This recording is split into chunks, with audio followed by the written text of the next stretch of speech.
तो Recording in ma'am time value अगर ज्यादा है तो प्रेजेंट वैल्यू निकालेंगे, और प्रेजेंट वैल्यू के बाद हम उसको हर साल क्या करेंगे? अरे अनबाइंडिंग ऑफ इंटरेस्ट, डेप्रिशिएट तो एसेट्स की वैल्यू पे किया जाता है। Am I clear? यस और नो? अवनी क्वेश्चन मिला, बोलो। 1 एग्जाम किट नई पुरानी? आपके पास कौन सी, नाम क्या एग्जाम किट का?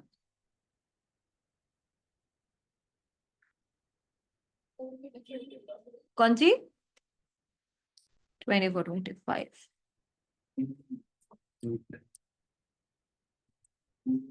आपके पास और अलग एग्जाम किट है? क्वेश्चन नंबर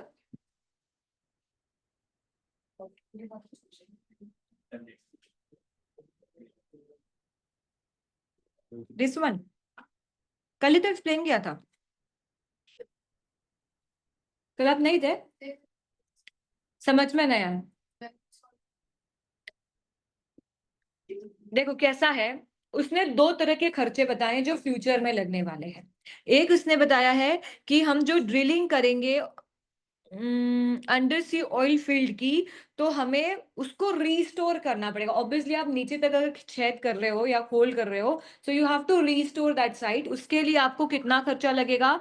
10,000 पर मिलियन बैरल ऑफ ऑयल। अब जितना ऑयल निकालोगे पर मिलियन, आपको कितना लगेगा? 10,000। उसने बोल दिया इग्नोर डिस्काउंटिंग, मतलब time value of money is not significant, so you not need to discount और carry the calculate the present value. ठीक है, सो मैम कितना ऑयल निकाला उसने? 250 मिलियन निकाला। निकाला मैम 250 मिलियन निकाला, तो पर टू, अरे भैया 250 इंटू 10,000, कैन आई से ये कॉस्ट है? Yes ma'am.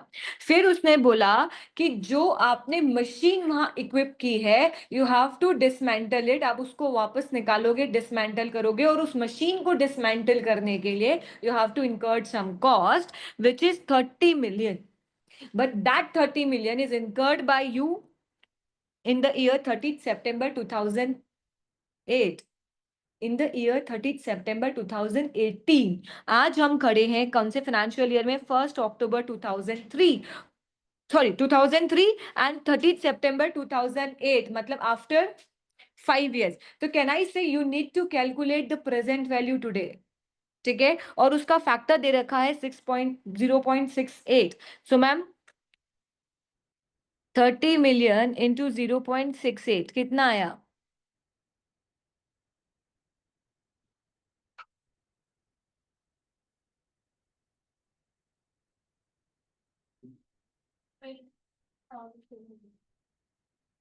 $20,400। ठीक है, और अगर हम टोटल कॉस्ट देखें आज, तो मैम 2,500 तो ये वाली कॉस्ट 20400। क्लियर? क्लियर है? सो मैम ये कॉस्ट इनकर्ड होगी। टोटल कॉस्ट कितनी इनकर्ड होगी?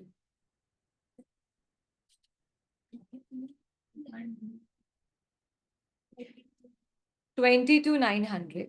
ठीक है, सो मैम कैन आई से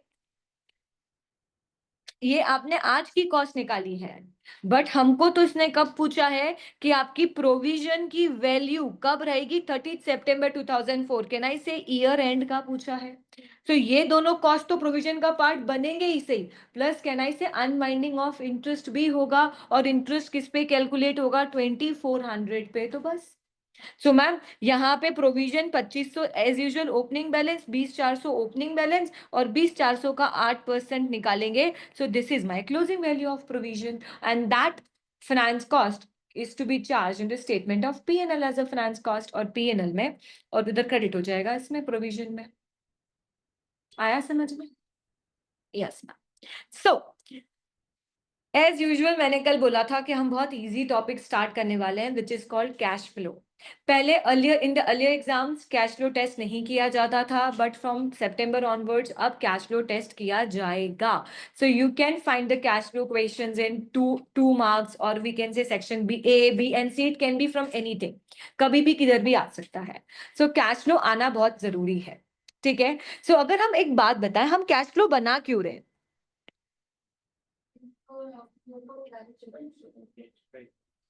इनफ्लो और आउटफ्लो को ट्रैक करना।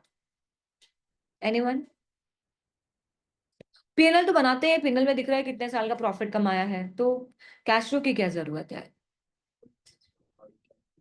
कैश बेसिस पे था मैम। हम फाइनेंशियल स्टेटमेंट अक्रूवल बेसिस पे बनाते हैं, इधर वी पेड इधर वी रिसीव्ड और नॉट, हम उसको स्टेटमेंट ऑफ पीएनएल में रिकॉर्ड करते हैं, बिकॉज हम अक्रूवल बेसिस पे बनाते हैं। हमारा फाइनेंशियल स्टेटमेंट बनता है कि हमने उस साल क्या किया, ये नहीं बनता है कि उस साल कितना रिसीव किया कितना पेड किया, उसके बेसिस पे नहीं बनता। बट मैम हमको दिख रहा है पीएनएल में प्रॉफिट है, सपोज मेरे पीएनएल में 1 लाख का प्रॉफिट है, I really wanted to know कि उसका वो जो प्रॉफिट है वो कैश टर्म्स में मेरे पास कितना है।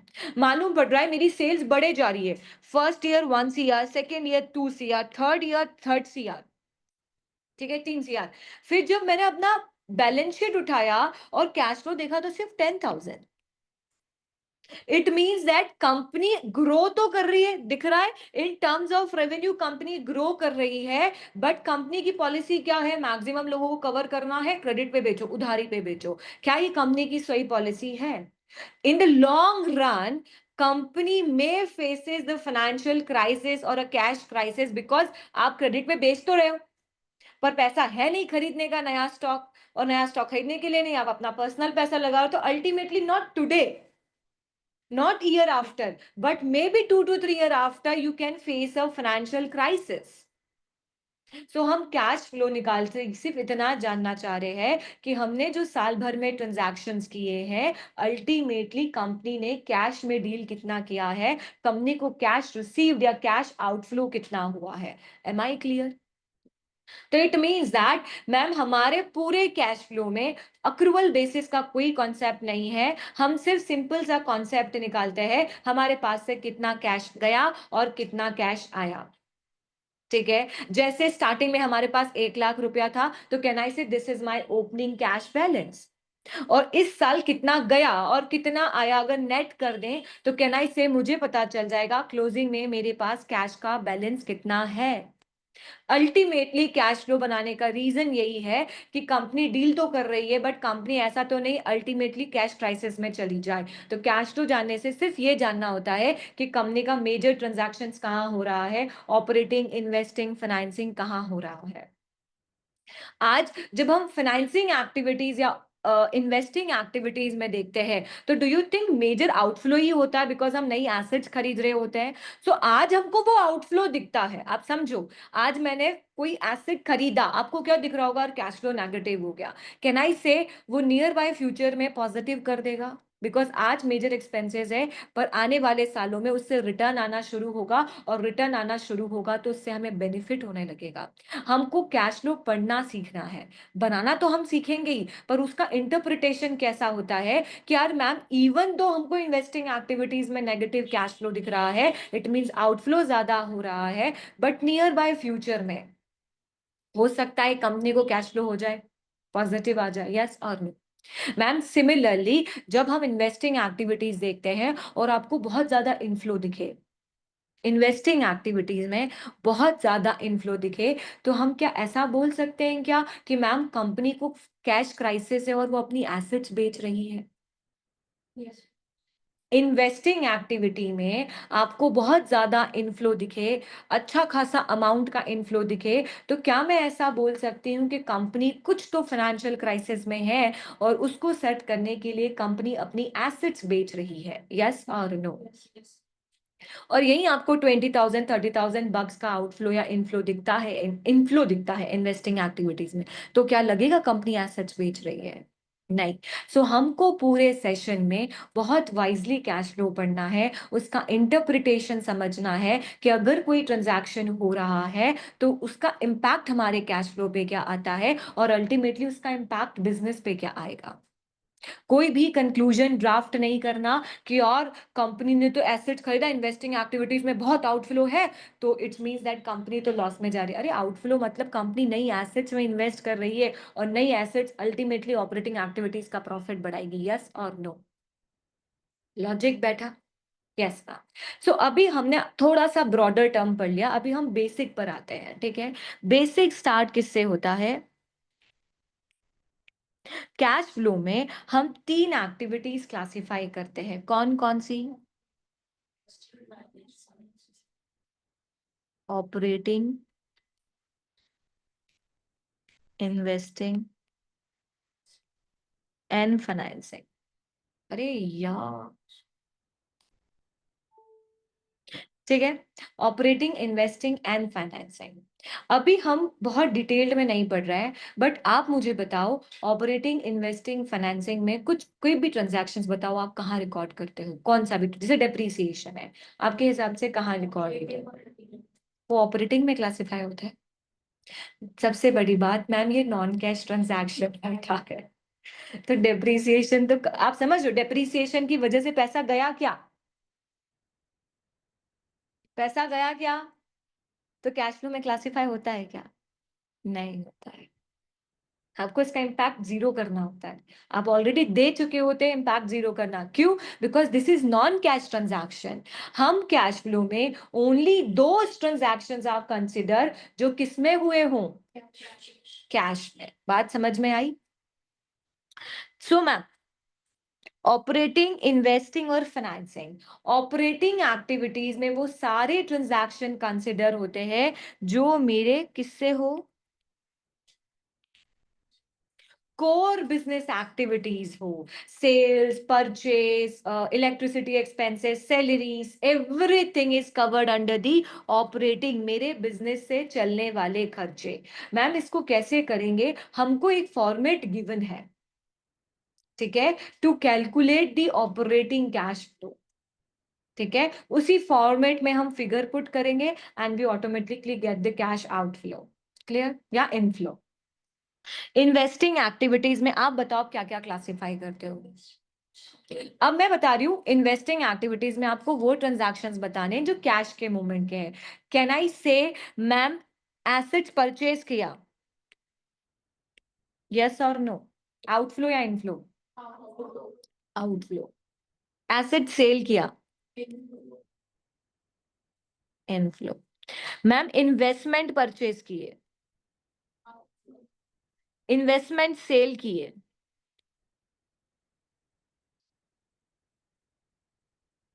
क्लियर? डिविडेंड रिसीव्ड, कौन सी वाले में? इन्वेस्टिंग, फाइनेंसिंग और ऑपरेटिंग? फाइनेंसिंग में। आप शेयर्स खरीदते हो, इट्स योर इन्वेस्टमेंट, और इन्वेस्टमेंट पे डिविडेंड रिसीव्ड हो रहा है, तो ये इज कंसिडर एज अ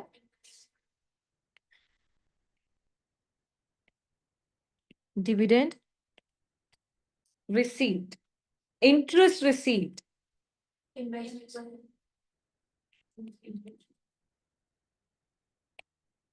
ठीक है। Interest paid, dividend paid.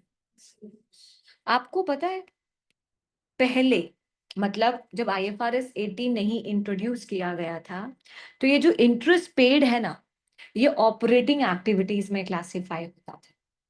मतलब हम इंटरेस्ट पेड को आउटफ्लो तो दिखाते थे, ऑब्वियसली इंटरेस्ट पेड किया है तो कैश का आउटफ्लो हुआ होगा, but that outflow is not shown under the head of financing. हम कौन से हेड में दिखाते थे इसका आउटफ्लो?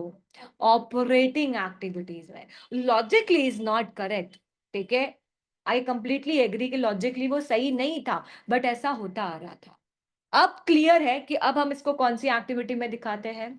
फाइनेंसिंग एक्टिविटी, और लॉजिकली भी सही है। फाइनेंसिंग में शेयर, शेयर इशू,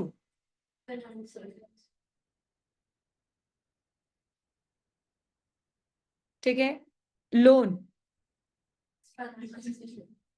लीज, आपने रेंट पे लिया, आपने फाइनेंस तो किया उस एसेट को, यस और नो? समझ में आया? हमने IAS 20 पढ़ा था, रेस्ट ऑफ द स्टूडेंट्स नहीं आता होगा। IAS 20 किसको पता है क्या है? कोई भी ऐसा नहीं है जिसने IAS 20 अटेंड किया है? क्या सक्षम, क्या नहीं? हाँ, आपने नहीं किया। धीरज,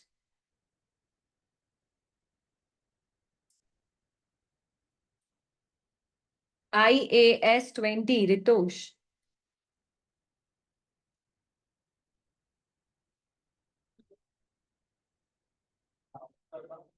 नाम से क्यों बताओ, मैं तो आपको बोला था कि हर आईएएस का आपको याद होना चाहिए। मैम गवर्नमेंट ग्रांट्स, आपको दो तरह की ग्रांट्स मिलती है, ठीक है, एक रेवेन्यू नेचर की और कैपिटल नेचर की। तो कैश फ्लो में आप जर्नली जो भी ग्रांट्स देखोगे, जो भी ग्रांट्स, उसका ग्रांट्स मतलब पैसा आना गवर्नमेंट से, यस और नो। तो ये जो भी पैसा आना है गवर्नमेंट से is always consider as a investing. क्यों? बिकॉज गवर्नमेंट खरीद ग्रांट्स किसके लिए देती है मालूम? बिल्डिंग खरीदने के लिए। गवर्नमेंट ग्रांट्स देगी प्लांट्स एंड मशीनरी खरीदने के लिए। गवर्नमेंट ग्रांट्स देगी फैक्ट्री सेट करने के लिए।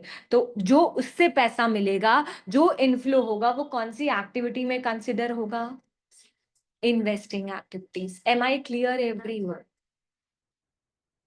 गवर्नमेंट ग्रांट्स मीन सब्सिडरी, ठीक है, यस और नो? यहां तक समझ में आया?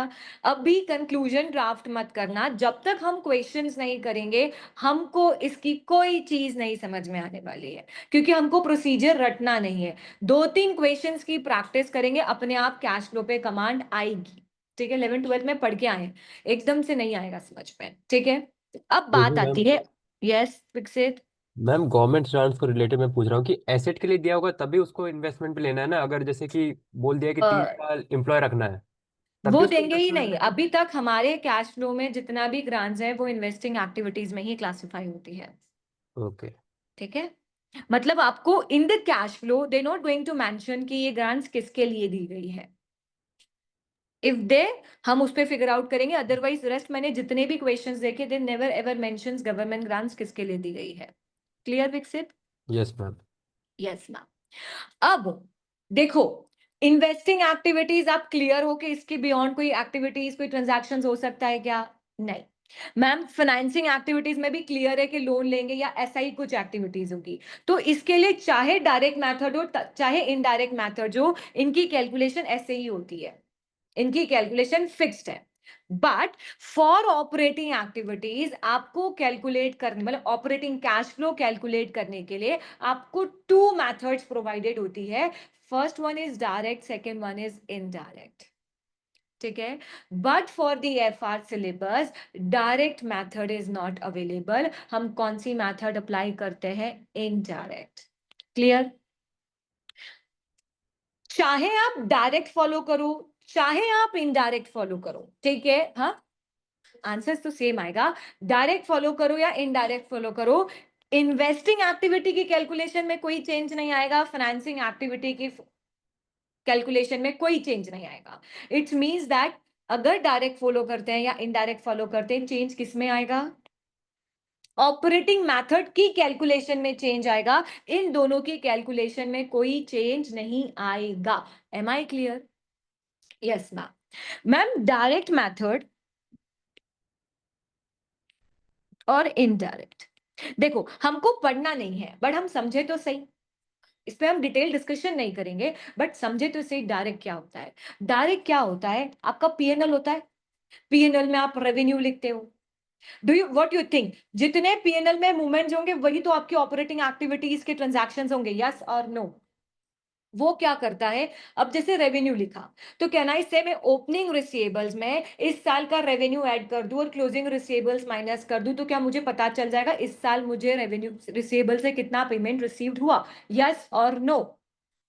तो डायरेक्ट मेथड क्या बात करता है? हर आइटम उठाओ पीएनएल का, उसके जो भी रिस्पेक्टिव लेजर्स है उसका ओपनिंग क्लोजिंग लिखो, इस साल का टोटल अमाउंट लिख दो, तो आपको जो डिफरेंस मिलेगा आपको मालूम पड़ जाएगा कैश रिसीव्ड हुआ है कि कैश पेड हुआ है। सिंपल सा कॉन्सेप्ट है, विच इज कॉल्ड डायरेक्ट। मतलब हर चीज को डायरेक्टली लेना, हर आइटम उठाओ, डायरेक्टली देखो इसमें कितना कैश रिसीव्ड हुआ, वो मेंशन करो। M I clear? इनडायरेक्ट बोलता है कि रुक जाओ, ऐसे चलोगे ना, हर आइटम को लोगे तो बहुत कॉम्प्लिकेटेड चीजें हैं। आपको क्या करना है? आपके पीएनएल में से नॉन कैश ट्रांजैक्शंस को हटा दो पहले तो। पीएनएल में से नॉन कैश ट्रांजैक्शंस हटा दो, यस और नो? Yes ma'am. तो मैम पीएनएल में पहले अगर आपने 11 12 पढ़ा होगा, अगर कोई ने भी प्रैक्टिस करके आया, या मैंने कहा था कि कैश फ्लो देख के आना, तो उनको पता होगा हम पीबीआईटी से स्टार्ट करते थे, करते थे। करते थे, यस और नो? आईएएस 1 जब था तब हम पीबीआईटी से स्टार्ट करते थे, और पीबीआईटी से नहीं, हम तो पीबीटी से शुरू करते थे जब आईएएस 1 था। क्या था? आपने 10 बोला ना? पहले 10 बोला था, फिर बोला 1 और अब 18, ठीक है। अब कौन सा है? आईएफआरएस 18। और आपको याद है मैंने आपको कल बताया था, पीएनएल को हमने 5 कैटेगरीज में क्लासिफाई कर दिया, किया? कौन कौन सी? ऊपर सारे ट्रांजैक्शंस ऑपरेटिंग के दिखेंगे, नीचे सारे इन्वेस्टिंग के दिखेंगे, फिर फाइनेंसिंग के दिखेंगे, then tax and then discontinue operation बताया था। यस और नो? अगर मैं आप लोगों के सामने वापस फॉर्मेट बताऊं, देखो दोनों फॉर्मेट बनाती हूं, दोनों, पुराना और नया।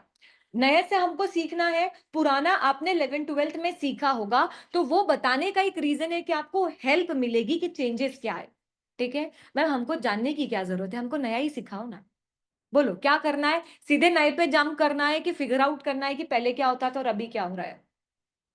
जो बोलो। जब हम जंप करेंगे ना डायरेक्ट, तो हमारे 11th-12th के कॉन्सेप्ट पूरे हिल जाएंगे, क्योंकि हमने 11th-12th पुराने फॉर्मेट से सीखा है। और अगर मैंने डायरेक्ट नया सिखाया तो कंफ्यूजन क्रिएट होगा। इट्स हार्डली टेक 5 मिनट्स, एक बार देख लो। जितना समझना है नया सीखना है।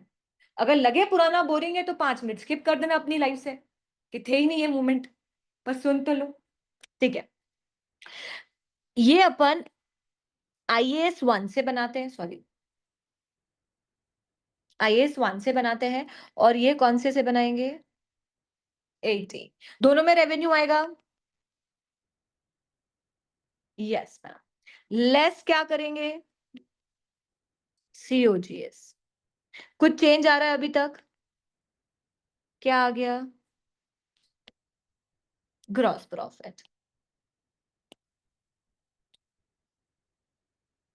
अब क्या होता था, यहां पे सारी चीजें एक साथ लिख दी जाती थी पुराने फॉर्मेट में। इन्वेस्टिंग इनकम से होने वाली इनकम, फाइनेंसिंग से होने वाले खर्चे, ऑपरेटिंग से होने वाले खर्चे, सब एक साथ लिख के पीबीटी निकाल दिया जाता था, ठीक है। तो जब आप पीबीटी से अपना फाइनेंशियल स्टेटमेंट स्टार्ट करते थे ना, कैश फ्लो, तो उसमें क्या करते थे, यहां पे हो सकता था कि आपकी इन्वेस्टमेंट इनकम होगी जो ऐड होगी, जबकि वो ऑपरेटिंग में नहीं आनी होती थी, तो आप कैश फ्लो में लेस करते थे क्या वो इन्वेस्टिंग इनकम? यस और नो? अरे कैश फ्लो पढ़ के आयो कि नहीं आयो, पहले तो ये बताओ। पढ़ के आयो ना? मैंने बोला था कैश फ्लो पढ़ के आने का, बेसिक लेके आने का। तो जब आपने पीबीटी से कैश फ्लो स्टार्ट किया होगा, सो कैन आई से इसमें इन्वेस्टमेंट इनकम ऐड होगी, और आपको ऑपरेटिंग में इन्वेस्टमेंट, वो इन्वेस्टमेंट इनकम इन्वेस्टिंग एक्टिविटी में जाएगी। सो आप यहां से लेस करते थे क्या? लेस करते थे कि नहीं करते थे? करते थे। मैम फिर हमने जैसे कोई इन्वेस्टमेंट बेचा, हमने जैसे लैंड एंड बिल्डिंग बेची, ठीक है, उसका कैश फ्लो कहां आना चाहिए? इन्वेस्टिंग एक्टिविटीज में, बट उसका प्रॉफिट यहां आ रहा होगा पीएनएल में, तो प्रॉफिट भी हटाते थे कि नहीं? लेस करते थे प्रॉफिट? ये सब ट्रांजैक्शंस करते थे या नहीं करते थे? सर नहीं आ रहा है समझ में कैश फ्लो? थोड़ा सा डिफिकल्ट पड़ेगा, लोड नहीं लेने का, ठीक है, अपन वापस करेंगे, जितना समझ में उतना ठीक है। मेरी बात समझ में आई या नहीं? तो पहले हम ये सारी चीजें करते थे, हम उसमें से इन्वेस्टिंग एक्टिविटीज हटाते थे, इन्वेस्टिंग फाइनेंसिंग के जो भी ट्रांजैक्शंस थे उन सबको एलिमिनेट करते थे, यस और नो? तभी तो ऑपरेटिंग एक्टिविटी का कैश फ्लो मिलेगा, यस और नो? मैम इसमें से हम नॉन कैश ट्रांजैक्शन जैसे डेप्रीसिएशन हटाते थे, करते थे? डेप्रीसिएशन को लेस करते हैं कि ऐड करते हैं? ऐड करेंगे, क्योंकि ये खर्चा था जो लेस हो चुका है ऊपर। आपने ऊपर लेस किया होगा ना डेप्रीसिएशन प्रॉफिट में, तो नीचे जाके उसको ऐड बैक करेंगे ना, ताकि डेप्रीसिएशन वापस ऐड बैक हो जाए, यस और नो? यस और नो?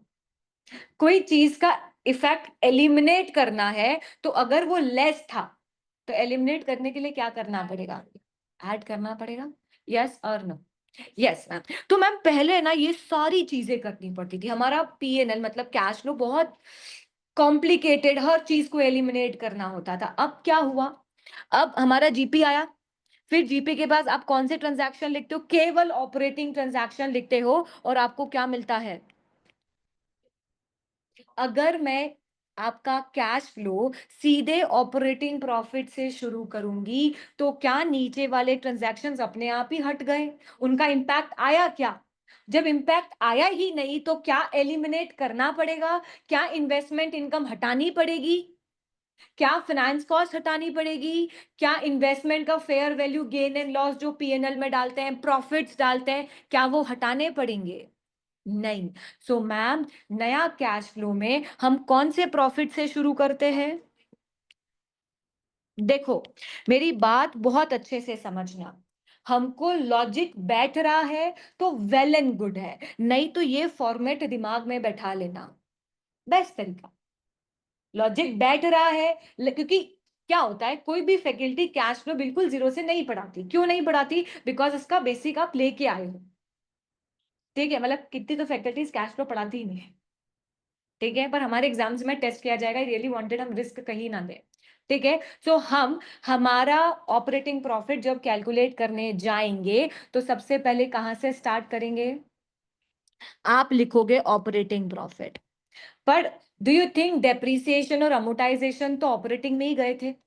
उनको हटाना है, यस और नो? आपने जो डेप्रिसिएशन लगाया था, वो ऑपरेटिंग एक्सपेंसेस था या नहीं? मैंने कल बताया था ना, अंडरलाइन ऑब्जेक्टिव देखोगे, यस और नो? हटाओगे? तो मैम ऐड क्या कर दोगे? An amortisation. क्लियर? ये ऐड हो गया। तो अब कुछ ट्रांजैक्शंस ऐसे बचे। अब मैंने आपको बताया था, आप कोई भी एसेट्स बेचते हो, कोई भी एसेट्स बेचते हो, उसका गेन एंड लॉस कहां डालते हो? ऑपरेटिंग में। बिकॉज उस एसेट्स को खरीदने का अंडरलाइन ऑब्जेक्टिव क्या था? ऑपरेशन। तो ऑपरेशन का है, तो जो भी गेन एंड लॉस होगा वो कहां डालोगे? ऑपरेटिंग में, ऑपरेटिंग प्रॉफिट्स में। तो मैम, अगर प्रॉफिट था तो आप क्या करोगे? माइनस कर दोगे वो profit on sale of non current assets. और अगर लॉस था तो माइनस कर रखा था, तो क्या कर दोगे?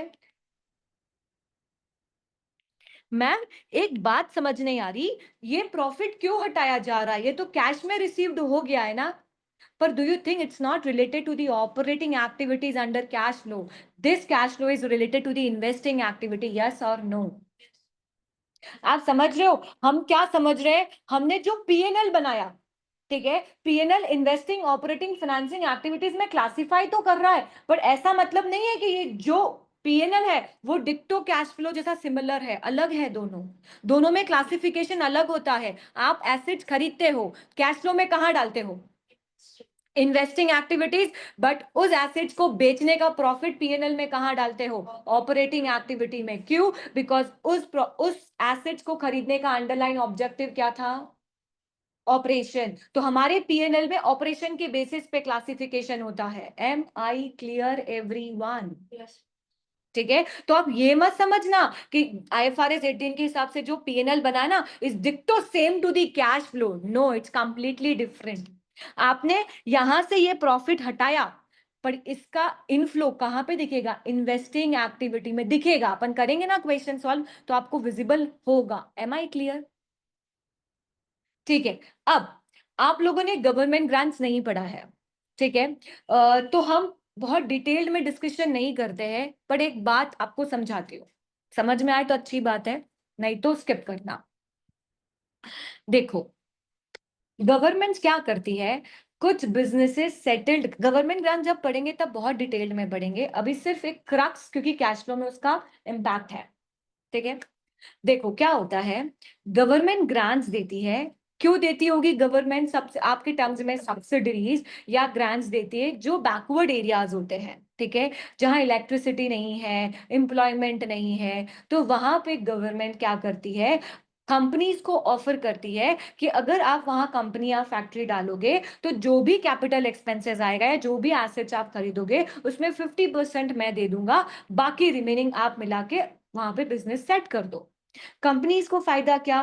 कंपनीज को तो सेट करना ही था। अब 50% गवर्नमेंट ग्रांट्स मिल रही, तो उसके लिए तो वेल एंड गुड हो गया। देखो, गवर्नमेंट ग्रांट्स का लॉजिक मत समझो, पर एक एक बात समझो, गवर्नमेंट ग्रांट्स भूल जाओ। आपको गवर्नमेंट्स ने ग्रांट्स दिया फॉर 3 इयर्स, ठीक है, 3 साल के लिए गवर्नमेंट्स ने ग्रांट्स दिया, पर ग्रांट कब दे दिया? आज। गवर्नमेंट ने आपको ग्रांट्स दिया 3 साल की कंडीशंस लगा के, ठीक है। याद है हम रेवेन्यू रिकॉर्ड करते थे, तो हम बोलते थे अगर आज पैसा रिसीव्ड हुआ है पर वो 3 साल का है, तो उसको इनकम कितने सालों में मानेंगे? 3 सालों में मानेंगे। सिमिलरली गवर्नमेंट ने आज आपको 0 डे पे ग्रांट्स दे दिया है, बट विद द कंडीशन कि you have to maintain this thing for 3 years. अगर नहीं मेंटेन किया तो हम आपसे पैसा वापस ले लेंगे। Am I clear? तो जब आपको गवर्नमेंट ग्रांट्स रिसीव्ड हुई होगी, जब, तो कैश आया होगा, यस और नो? नहीं मैम, हम तो इज्जतदार लोग हैं, हम तो बैंक में लेते हैं। अरे तो बैंक ले लेना, ठीक है। सो जब पैसा आया होगा तो क्या हुआ होगा? डेबिट, कैश और अ बैंक? यस और no?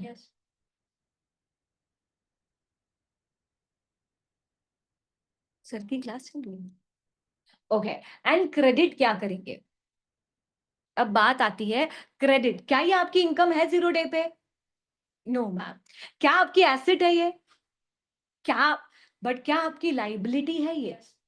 Can I say this is kind of deferred income, income received in income not earned but received?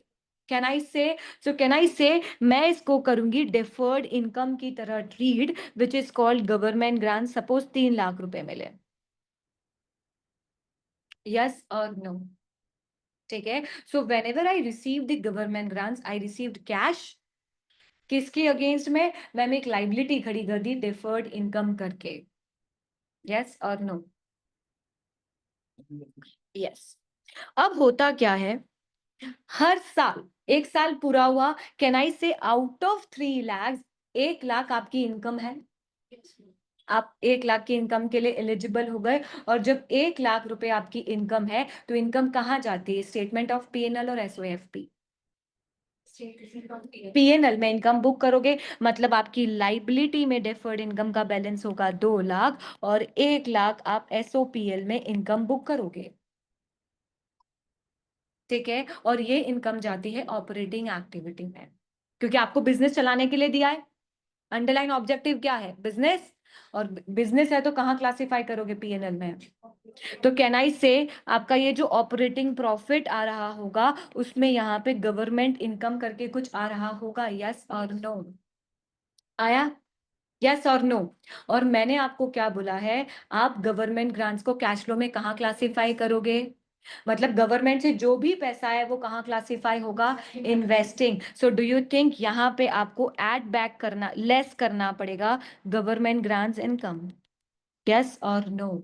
आपके ऑपरेटिंग प्रॉफिट में ऐड थी, आप उसको इन्वेस्टिंग एक्टिविटीज में क्लासिफाई करना चाहते हो, तो यहाँ तो ऐड करना पड़ेगा, यस और नो? मेरी बात समझ में आई?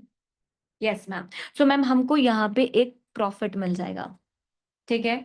अब आपने 11th-12th में पढ़ा होगा, क्योंकि इनडायरेक्ट मेथड है, तो हमने डायरेक्ट रेवेन्यू तो लिया नहीं, डायरेक्ट सीओजीएस लिया नहीं, डायरेक्ट एक्सपेंसेस नहीं लिए।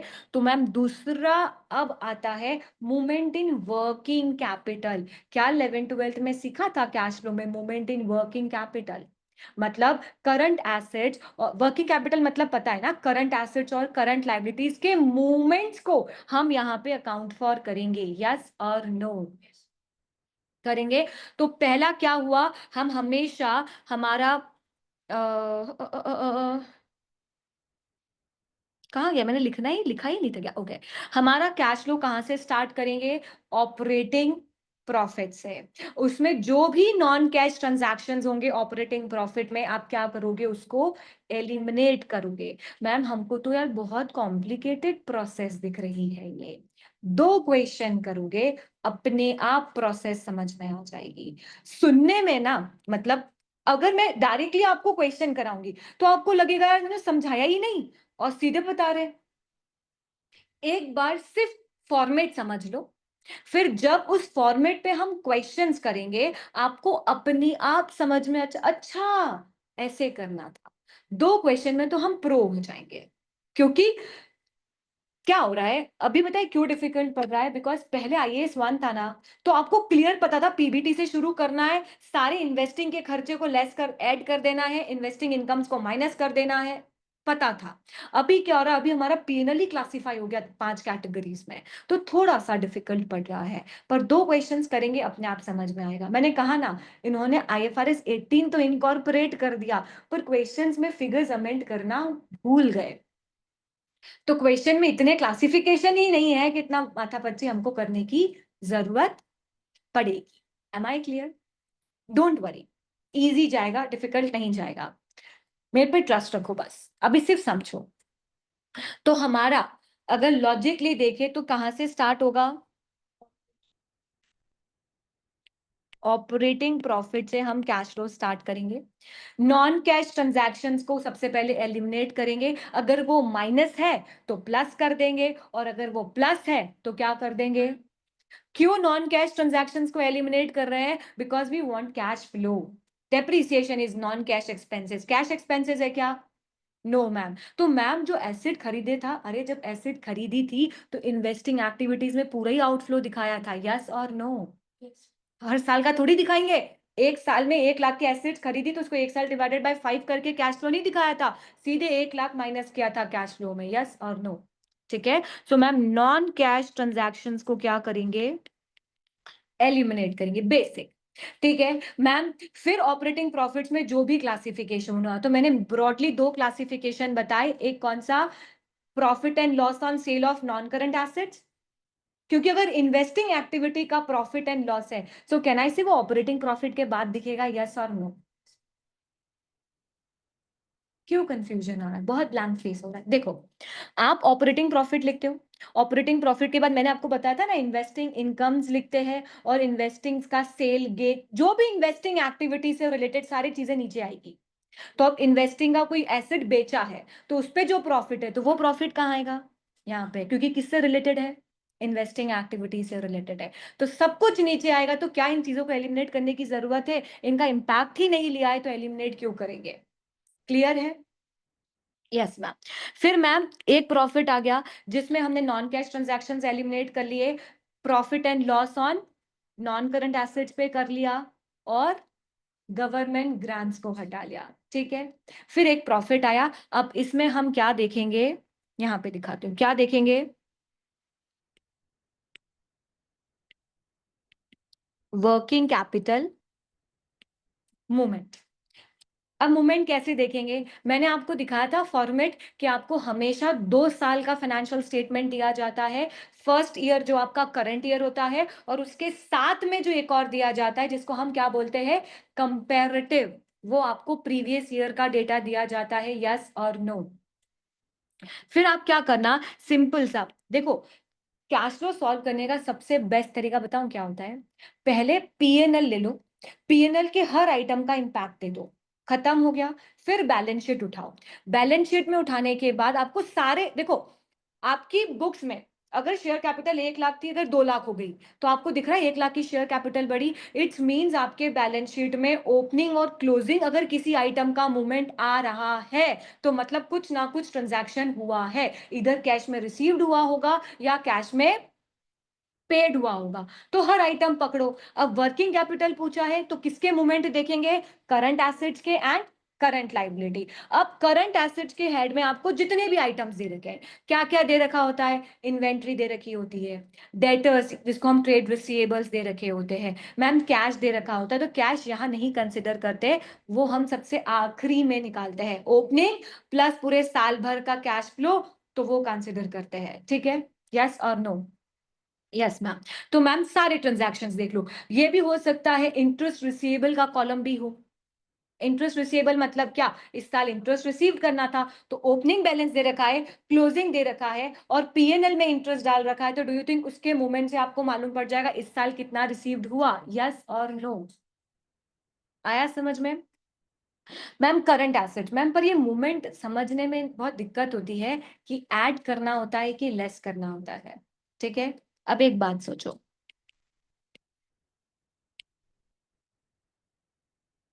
ट्रेड रिसीवेबल्स पिछले साल 1 लाख थे, इस साल 50,000 है, क्या लग रहा है पैसा आया कि गया? तो क्या बोलोगे? 50,000 इनफ्लो है, और इनफ्लो है तो क्या करते हैं? ऐड करते हैं। ठीक है, so ma'am can I say increase in trade receivables, increase in current assets, it means that पैसा, अच्छा, इसलिए बहुत ध्यान से सुना करो।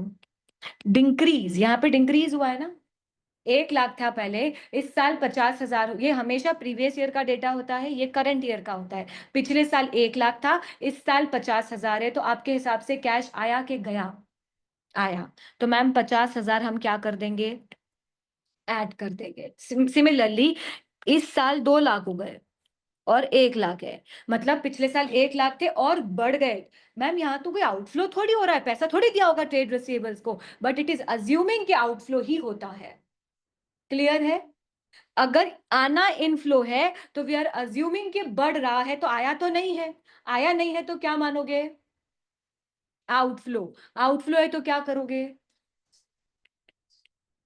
लेस। क्लियर है? सिमिलरली जैसे इन्वेंट्री है, पिछले पिछले साल 1 लाख की इन्वेंट्री थी, इस साल 50,000 की इन्वेंट्री, क्या हुआ होगा? इनफ्लो हुआ होगा। कैसे? इन्वेंट्री बेची, पैसा आया होगा ना। इन्वेंट्री कम हुई मतलब बेची कि खराब होगी? हम बेची, तो क्या हुआ? इनफ्लो। तो क्या करेंगे? So can I say decrease in current assets? Simple सा, decrease in current assets is always considered as a inflow. Crux यही है। तो क्या बोलेंगे? Decrease in current assets is considered inflow. तो इसका उल्टा क्या हो जाएगा? आउटफ्लो।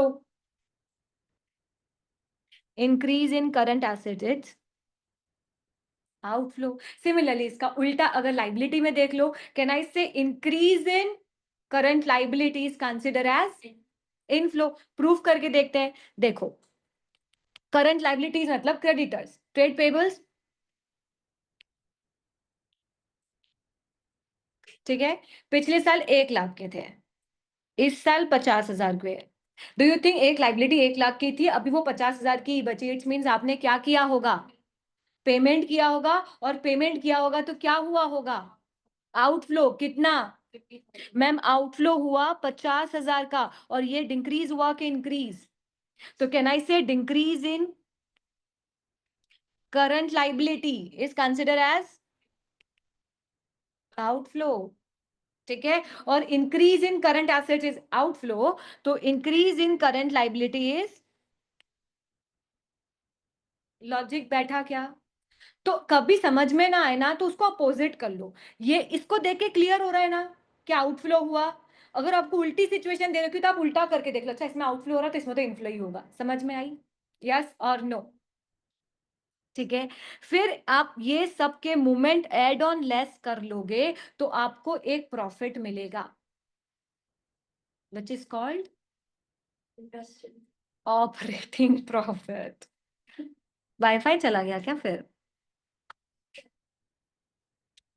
एक क्वेश्चन कराऊंगी, जितने भी लोगों के फेस पे स्ट्रेस दिख रहा है, तनाव दिख रहा है कि अब तो हमको नहीं आना है, मैम धीरे धीरे गंदा पढ़ाना शुरू कर चुकी हैं, वो सारे डाउट्स क्लियर हो जाएंगे, ठीक है। डोंट वरी, एक क्वेश्चन कराऊंगी, सिर्फ एक। कैश फ्लो बहुत मजेदार चैप्टर है, बहुत ही मजेदार। लेजर बनाओ और आंसर निकालो, लेजर बनाओ और आंसर निकालो। आप जितना ए और बी सेक्शंस देखोगे ना, पूरा कैश फ्लो है ही नहीं कि आप ऑपरेटिंग का प्रॉफिट निकालो, इन्वेस्टिंग का निकालो, या फाइनेंसिंग का निकालो। वो तो आपको क्या देगा? एक लेजर दे देगा कि प्लांट एंड मशीनरी का ओपनिंग क्लोजिंग ये दे रखा है, इस साल डेप्रीसिएशन इतना लगाया है, इस साल रीवैल्यूएशन इतना बुक किया है, इस साल इतना किया है। अब बताओ कि आपका इस साल परचेज कितना किया है, या परचेज नहीं तो सेल कितना किया है, बस। तो मजे आएंगे, लॉजिक सिर्फ लेजर पे चलेगा। आया क्या वाईफाई?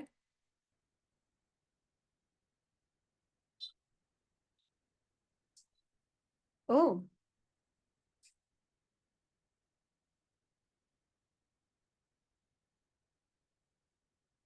चलो,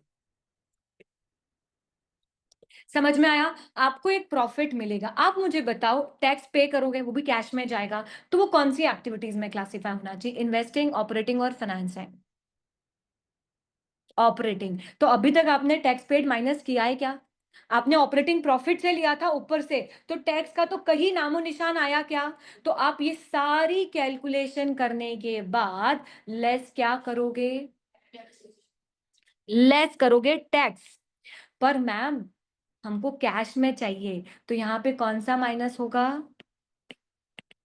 टैक्स पेड। मतलब इस पिछले साल का ओपनिंग दे रखा होगा, ठीक है, इस साल का क्लोजिंग तो हमने बनाया ही होगा प्रोविजन पीएनएल में, यस और नो। फिर मूवमेंट कैलकुलेट करेंगे, मैम कैसे करेंगे मैं बताऊंगी, डोंट वरी, ठीक है। मत दिमाग लगाओ, ऐसे सस्पेंस में मत देखो, मैं समझाऊंगी, सारे समझाऊंगी। ये फॉर्मेट समझ में आया क्या? हाउ टू कैलकुलेट अब ये जो प्रॉफिट का टोटल आएगा, दिस इज योर कैश इधर इनफ्लो और आउटफ्लो फ्रॉम ऑपरेटिंग एक्टिविटीज। बस पूरी कहानी ऑपरेटिंग से ही, इन्वेस्टिंग फाइनेंसिंग तो ऐसे है, ऐसे है ना। क्या हो गया? Not feeling well? Session is going to be boring? What happened? If you want to take a break you can. समझ में आया? ठीक है, एक बार बुक से फॉर्मेट देखो प्लीज, फिर एक क्वेश्चन उठाते हैं, अब नहीं पढ़ते थ्योरेटिकल पार्ट, ठीक है। पूरा आपको, हाँ एक चीज और लास्टली, यहाँ पे लेजर के दो मेथड्स चल रहे हैं। एक तो आप थ्योरेटिकल ऐसे ऐसे करके लेजर बना लो, और एक जो हमने 11th-12th में सीखा है प्रॉपर लेजर बना लो, which is called T column, है ना। एंड मेरा प्रेफरेंस होता है please make a T column. ऐसे बनाने में क्या होता है, प्लस माइनस थ्योरेटिकल क्यों करना, हमको पता है डेबिट है तो इधर आएगा, क्रेडिट है तो इधर आएगा, तो हमारे लिए बहुत इजी होता है टू कैलकुलेट और टू डू सो, ठीक है। So we use to make a T column ledgers, ठीक है। चलो, नई बुक ही खोलते हैं ताकि हमको दिक्कत ना आए।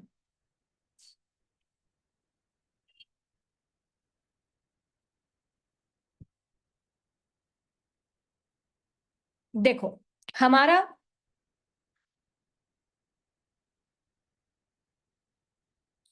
तीन एक्टिविटीज में क्लासिफाई होता है, operating, investing and financing activities.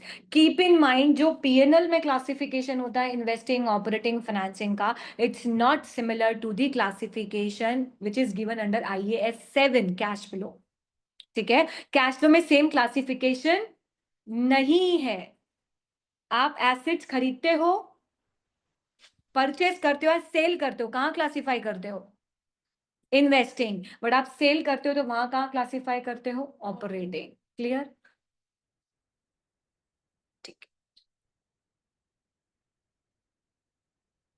देखो, the calculation of a cash from operating activities before income and taxes. There are two methods used for this, the direct methods and indirect method. Direct method is no longer included in FR syllabus. The indirect method use reconciliation from operating profit to cash from operating activities before income taxes and shown below. मतलब tax का impact देने तक से पहले तक का जो working capital के movements plus non cash transaction वाले सारे मूवमेंट आप अभी देखोगे, ठीक है। And the statement of cash flows कहां से स्टार्ट करना है? हमारे पीएनएल के ऑपरेटिंग प्रॉफिट से उठाना है, उसमें से एडजस्टमेंट करना है डेप्रीसिएशन। डेप्रीसिएशन मतलब नॉन कैश ट्रांजैक्शन, किसका इंपैक्ट देना है? Profit and loss of sale of non current assets. और किसका इंपैक्ट देना है? Government grants. जो आपने पीएनएल में इनकम बुक की थी गवर्नमेंट ग्रांट्स की, आपको उसको क्या करना पड़ेगा? एलिमिनेट करना पड़ेगा, यस और नो। फिर ऑपरेटिंग प्रॉफिट बिफोर डेप मतलब नॉन कैश ट्रांजैक्शन के बाद का आ गया। अब किसके मूवमेंट देखेंगे हम? वर्किंग कैपिटल्स के। इंक्रीज इन इन्वेंट्रीज, अगर इन्वेंट्री बढ़ती है, पिछले साल 1 लाख थी, इस साल 2 लाख है, आउटफ्लो या इनफ्लो? आउटफ्लो। तो इंक्रीज क्या हुआ? आउटफ्लो। लेस करेंगे। और डिक्रीज मतलब इन्वेंट्री 50, पिछले साल 1 लाख की थी, इस साल 50,000 की बची, आपके हिसाब से क्या हुआ? आपने बेचा तो पैसा आया, तो क्या हुआ? ऐड। समझ में आया? Similarly increase in trade receivables, increase in trade payables. Simple की बात करें तो करंट अकाउंट की बात कर रहा है, करंट एसेट्स और current liability, working capital incorporates everything. Done? Yes ma'am. फिर ये क्या आया? Cash from operating activities before income taxes. ये आपके मूवमेंट्स है, ठीक है। क्या हुआ? फिर क्या माइनस किया? कैश ऑपरेटिंग प्रॉफिट्स आया, आपने जो प्रॉफिट निकाला वर्किंग कैपिटल्स नॉन कैश सारे मूवमेंट्स को हटा के, फिर उसमें से क्या माइनस किया? क्योंकि इनकम टैक्स पेड तो ऑपरेटिंग एक्टिविटीज में ही आएगा, यस और no. Then what you get? Net cash from operating activities. It can इधर इनफ्लो, इट कैन बी इधर आउटफ्लो, वी कांट कमिट, ठीक है। फिर इन्वेस्टिंग एक्टिविटीज है, तो क्या हुआ होगा? Purchase of property plant and equipment, proceeds, बेचा होगा तो आया होगा, खरीदा होगा तो गया होगा। मैम गवर्नमेंट ग्रांट्स रिसीव्ड हुई, जो 3 लाख की गवर्नमेंट ग्रांट रिसीव्ड हुई थी, तो कहाँ दिखाओगे आप? इन्वेस्टिंग एक्टिविटी में 1 लाख के 3 लाख।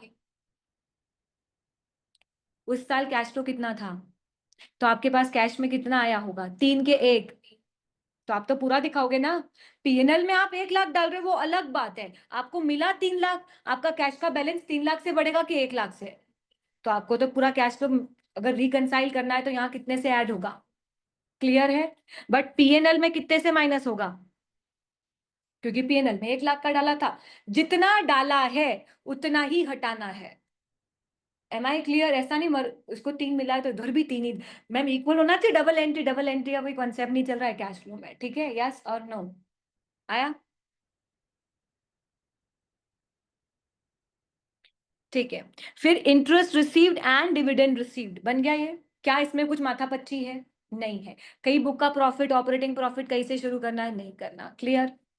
फिर cash flow from financing activities. Ma'am share issue किए, पैसा आएगा। लॉन्ग टर्म बोरिंग, लोन लिया, पैसा आएगा। हमने पेमेंट किया लीज लाइबिलिटी का, पैसा। इंटरेस्ट पेड किया, पैसा। ये हमेशा ध्यान रखना, हमारी बुक्स में सब पेबल्स होते हैं, मतलब सब अक्रूवल बेसिस पे होते हैं। आप एक्चुअल में वो पूरा पे नहीं करते हो जो पीएनएल में चार्ज करते हो। क्लियर है ना? पीएनएल में तो आप वो भी इंटरेस्ट, इफेक्टिव वाला इंटरेस्ट रेट लगाते हो ना, जिसमें आपको डिस्काउंट भी चला जाता है। 5वें साल में खरीद खर्चा होने वाला जो प्रीमियम का खर्चा है वो भी तो आज बुक हो गया। क्या एक्चुअली इतना पेड करते हो? पेड किस पे करते हो? कूपन रेट वाले पे, याद है? मैंने कहा था ये कूपन रेट कैश फ्लो में काम आएगा, याद है? आपको बताती थी इफेक्टिव रेट वाला एसओपीएल में जाएगा, कूपन रेट वाला कैश फ्लो में जाएगा, और क्लोजिंग बैलेंस कहाँ जाएगा? बैलेंस शीट में, एसओएफपी में। यस और नो? आया समझ में? Yes ma'am. मैम ये सारी अगर एक्टिविटीज का प्लस माइनस कर दे तीनों का, तो मुझे नेट कैश फ्लो या इनफ्लो पता चल जाएगा फॉर द ईयर। यस और नो? और अगर ये पूरे साल भर का मूवमेंट पता चल गया और उसमें ओपनिंग बैलेंस ऐड कर देंगे, सो कैन आई से मुझे क्लोजिंग बैलेंस पता चल जाएगा, और वो क्लोजिंग बैलेंस मेरी बैलेंस शीट से मैच होना चाहिए। यही तो करते हैं हम। ओपनिंग, साल भर का इनफ्लो और आउटफ्लो का इम्पैक्ट, तो आपको पता चल जाएगा कि कैश फ्लो कितना बचा ईयर एंड पे। यस और नो? और वही बैलेंस आपका बैलेंस शीट से मैच होना चाहिए। यस और नो? ठीक है। सो मैम हमको पहले ओपनिंग बैलेंस निकालना होता है, ठीक है, कि कितना कैश का बैलेंस था। तो वो बोलता है आप क्या क्या लोगे? Cash and cash. Ma'am cash equivalents कौन कौन से होते हैं? जो easily convertible into the cash हो, जैसे cash and bank. Short term investments, जैसे आप ओवरड्राफ्ट फैसिलिटी लेते हो तो ये नेगेटिव कैश बैलेंस होता है। तो ma'am cash in hand balance with the banks, तो ये opening balance plus short term investments भी इसमें ऐड करोगे, और अगर कोई बैंक ओवरड्राफ्ट का बैलेंस होगा पिछले साल तो वो इसमें से माइनस करोगे, आपको तब मिलेगा ओपनिंग बैलेंस। क्लियर? एक क्वेश्चन करेंगे, समझ में आएगा। अब क्वेश्चन करें।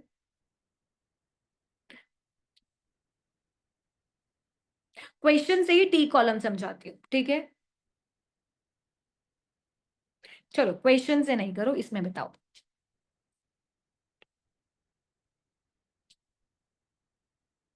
आपको क्या दे रखा होगा? 2 साल की बैलेंस शीट्स दे रखी होगी, दे रखी होगी। सो आपकी बैलेंस शीट में करंट लाइबिलिटीज में, करंट में, ठीक है, एक ओपनिंग साइड टैक्स का बैलेंस आ रहा होगा और एक इधर भी टैक्स का बैलेंस आ रहा होगा। कैन आई से ओपनिंग वाला इधर आ जाएगा और क्लोजिंग वाला इधर आ जाएगा? यस और नो? ठीक है। पर जब आप टैक्स का कॉलम बनाते हो तो आपके टैक्स से रिलेटेड 2 हेड्स आते हैं आपकी बैलेंस शीट में। कौन कौन से? डेफर्ड का भी आता है और करंट का भी आता है। तो आप डेफर्ड और करंट साथ में लेके चलते हो। ये जो टैक्स का लेजर बनता है उसमें डेफर्ड और करंट साथ में आता है। क्लियर? तो मैम पिछले साल में डेफर्ड का ओपनिंग बैलेंस दे रखा होगा, टैक्स का क्लोजिंग बैलेंस। जैसे सपोज, रुको,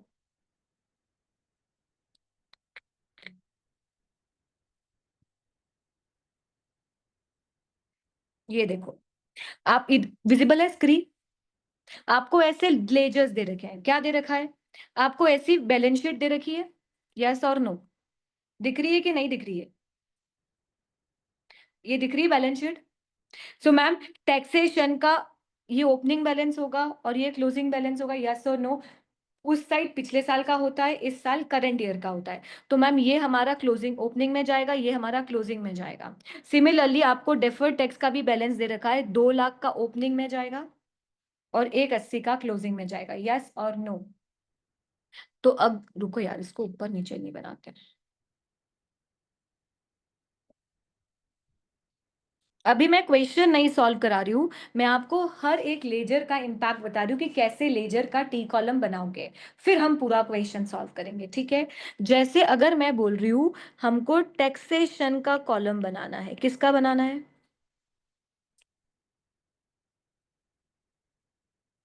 टैक्सेशन इज योर लाइबिलिटी और योर एसेट्स, लाइबिलिटी, लाइबिलिटी का opening balance is always a credit balance. तो ma'am opening balance, so can I say normal taxation का कितना है, ठीक है, और डेफर्ड टैक्स का कितना है, 2 लाख, यस और नो, यस मैम। मैम आपको क्लोजिंग बैलेंस दे रखा है, नॉर्मल टैक्सेशन का कितना, डन, और डेफर्ड का कितना, डन, यस मैम। अब हमको ऊपर क्या दे रखा होगा, पीएनएल दे रखा होगा, और जो पीएनएल दे रखा होगा उसमें दे रखा है income tax expenses. Do you think इतना इस साल प्रोविजन और क्रिएट किया है, आपको पता है हम डीटीएल और टैक्स का साथ में क्यों बना रहे हैं, बिकॉज उसने सीधे डायरेक्ट 1,30,000 दे दिया, उसने अंदर का वाइफरकेशन नहीं दिया कि डीटीएल में कितना गया, कि डीटीए में मतलब इनकम टैक्स में कितना गया और डीटीएल में कितना गया, इसलिए हम साथ में बना देते हैं। अल्टीमेटली बैलेंस तो ओपनिंग क्लोजिंग है, इस अमाउंट को दो जगह अलग अलग लेजर्स में डाल देते, अब दोनों का लेजर साथ में बना दिया है, तो क्या होगा, इस साल प्रोविजन कितना क्रिएट किया, 1,30,000 पीएनएल में डेबिट किया होगा, तो क्रेडिट क्या किया होगा, इनकम टैक्स अकाउंट। जब डेबिट है पीएनएल, पीएनएल में खर्चा बुक किया, तो क्रेडिट क्या किया होगा, और ये इनकम टैक्स अकाउंट ही है। क्या करूंगी, यहां पे लिख दूंगी एसओपीएल, कितने से, अब बताओ बैलेंसिंग निकालो, जो बैलेंसिंग निकलेगा कैन आई से वो कैश पेड होगा टू द गवर्नमेंट।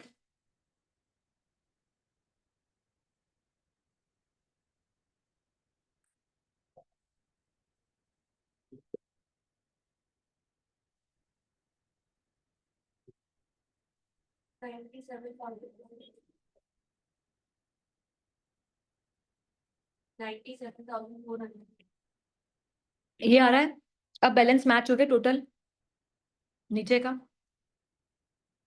तो क्या अब ये जो 97,410 है, तो ये क्या शो कर रहा है आपका, टैक्स पेड, बिकॉज लाइबिलिटी कम हो रही है, और लाइबिलिटी कम होना मतलब आपने लाइबिलिटी पे कर दी, और लाइबिलिटी पे कर दी तो that balance shows cash paid. तो जब आप क्या बनाओगे, जब आप ऑपरेटिंग प्रॉफिट का पूरा क्वेश्चन सॉल्व करोगे, तो जो लास्ट में मैंने आपको बोला था यू हैव टू रिड्यूस या you have to less tax paid, तो वो टैक्स पेड कितना होगा,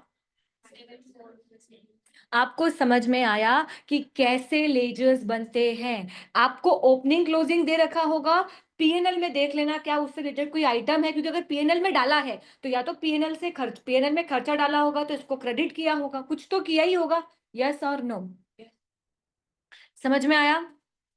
this is how we makes the ledger in cash flow, done. चलो अब क्वेश्चन देखो, सिमिलरली चलो एक और लेजर बनाते हैं। अब क्वेश्चन नहीं देखेंगे, अब लेजर खुद से बनाएंगे, ठीक है, मैं पूछती जाऊंगी, आप लोगों को जवाब देना है, ठीक है। अब यहाँ क्या करते हैं, अभी हम पूरा क्वेश्चन नहीं उठाते हैं, पूरा क्वेश्चन इन द सेंस, मतलब जिसमें पूरा ऑपरेटिंग प्रॉफिट, ऑपरेटिंग एक्टिविटी का कैश फ्लो निकालना हो, इन्वेस्टिंग एक्टिविटी का कैश फ्लो निकालना हो, या फाइनेंसिंग एक्टिविटी का। अभी हम पूरा क्वेश्चन नहीं उठाते, अभी हम लेजर्स की प्रैक्टिस करते हैं। तो हम उसके लिए एग्जाम किट उठाते हैं। एग्जाम किट में क्वेश्चंस दे रखे हैं। कैसे क्वेश्चंस दे रखे हैं कि इस साल आपने ये किया है उस लेजर से रिलेटेड, और उसका इम्पैक्ट निकाल के देखते हैं कि कितना पे किया और कितना नहीं। ठीक है, चलो।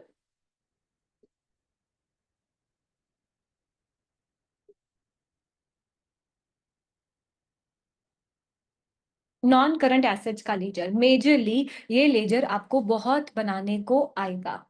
यही लेजर थोड़ा सा रुलाता है। यही लेजर देखो, कुछ लेजर्स तो फिक्स है जो आएंगे ही आएंगे। एक बात बताओ, मैंने आपको बोला था हर बिजनेस को टैक्स तो पे करना ही है, चाहे उसके पास एसेट्स हो या ना हो। तो कैन आई से टैक्सेशन का लेजर तो आएगा ही आएगा। अगर कोई भी एक्टिविटी आई, इन ऑपरेटिंग एक्टिविटी का कैश फ्लो पूछा, तो टैक्सेशन का तो लेजर आएगा ही आएगा। सिमिलरली जर्नली बिजनेस में नॉन करंट एसेट्स होते हैं, तो उनका लेजर भी आता है।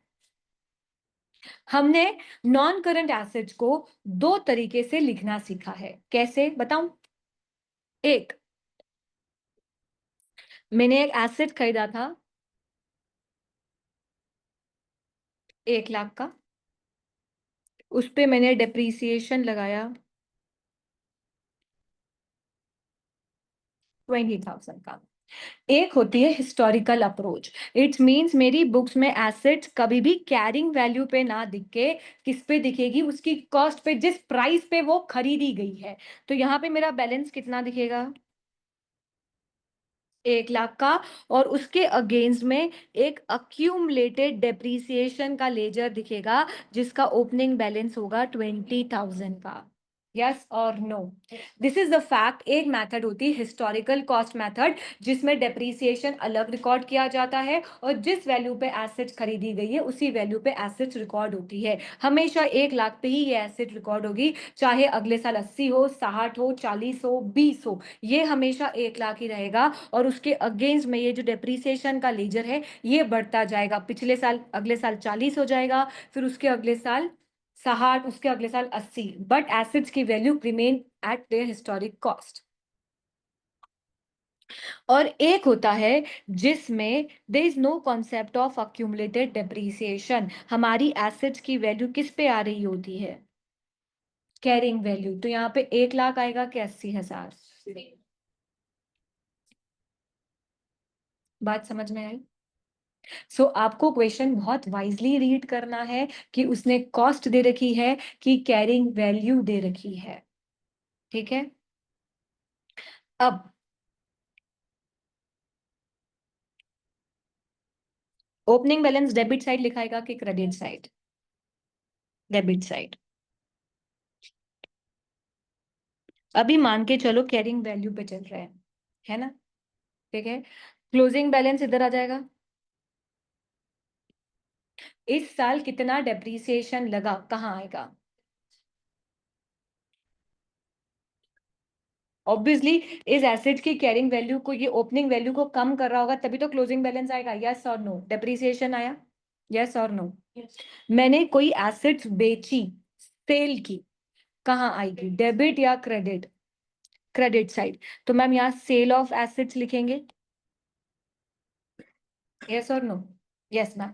मैंने एसेट्स को रीवैल्यू किया और एसेट्स की वैल्यू को बढ़ाया, डेबिट साइड आएगा। एसेट्स की वैल्यू को बढ़ाया तो एसेट्स की वैल्यू को डेबिट किया मोर, तो मैंने कहना इसे रीवैल्यूएशन गेन यहाँ आएगा। यस और नो?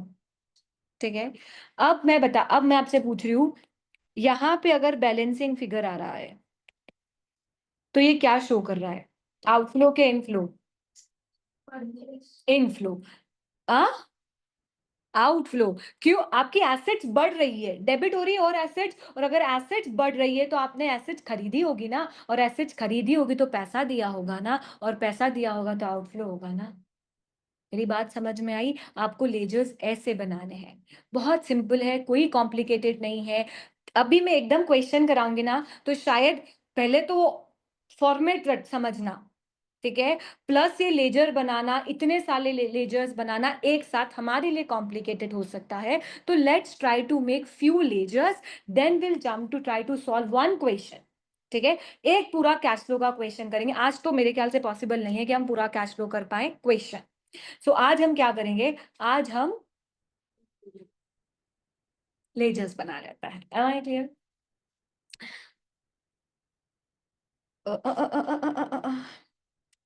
देखो लेजर्स कैसे बने, आपको वो दोनों, देखो आपको वो दोनों देता है। या तो आप ऐसे लिख लो, tax balance BD, charge as per PNL and deferred tax and then tax paid then closing balance, ऐसे करके निकाल लो। या तो लेजर बना लो। क्या बना, ओपनिंग बैलेंस लिया, इस साल पीएनएल से कितना आया वो ले लिया। सिमिलरली आपने रीवैल्यूएशन से भी किया होगा, तो यहाँ पे आना चाहिए, डीटीएल में डालते हो ना गेन ऑन रीवैल्यूएशन, ये चला गया। मैम क्लोजिंग बैलेंसेस आ गए तो टैक्स पेड बैलेंसिंग फिगर निकल गया, यस और नो। इस वाली लाइन पे किसी को डाउट तो नहीं है, ये तो हमने बहुत अच्छे से सीखी है ना, क्योंकि हम दोनों लेजर साथ में बना रहे हैं। अगर इंडिविजुअल बनाते तो ये करंट टैक्स में ना के डेफर्ड टैक्स में, तो ये तो आता ही कंपलसरी, यस और नो। जैसे प्रॉपर्टी प्लांट एंड इक्विपमेंट है, ओपनिंग बैलेंस क्लोजिंग बैलेंस ये देखो पहले ना आप लेजर में वो सारा डेटा इनकॉर्पोरेट कर लो जो आपको क्वेश्चन में गिवन है, फिर हम सोचेंगे हमको निकालना क्या है। तो क्वेश्चन में क्या डेटा दे रखा है, ओपनिंग क्लोजिंग दे रखा होगा। ठीक है, डेप्रीसिएशन दे रखा होगा इस साल, क्योंकि पीएनएल में चार्ज हो रहा होगा तो दिख जाएगा कि पीएनएल में कितना चार्ज हुआ, वो डेप्रीसिएशन का अमाउंट हो गया। डिस्पोजल तो आपको बता रखा होगा कि इतने की एसेट्स थी, इतने में बेची है। और नहीं बता रखा होगा तो हमको पीएनएल से निकालना पड़ेगा। अब मैं बताऊंगी कैसे, क्योंकि पीएनएल में प्रॉफिट बुक होगा और आपको कैरिंग वैल्यू दे रखी होगी, यस और नो, मैं सिखाऊंगी। फिर रीवैल्यूएशन हो गया। फिर जब हम लीज लाइबिलिटी में एंटर करते हैं तो हम क्या रिकॉर्ड करते हैं, right of use of assets और क्रेडिट। तो right of use of assets, तो एसेट्स की वैल्यू बढ़ गई, और जो बचा फिर उसके बाद बैलेंसिंग फिगर निकला, वो क्या बता रहा है, कैश आउटफ्लो। आपने एसेट्स परचेज किया है, इधर बैलेंस निकल रहा है तो आउटफ्लो है, इधर बैलेंस निकल रहा है मतलब इनफ्लो है, क्योंकि एसेट्स बेची होगी, यस और नो।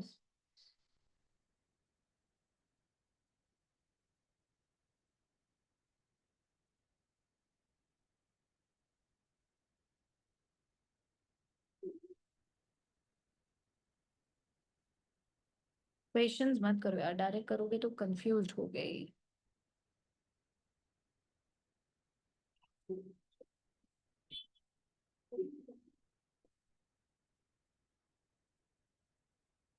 देखो क्वेश्चंस कैसे आते हैं, the following information is available for the, अब सब अपनी कॉपी खोलो।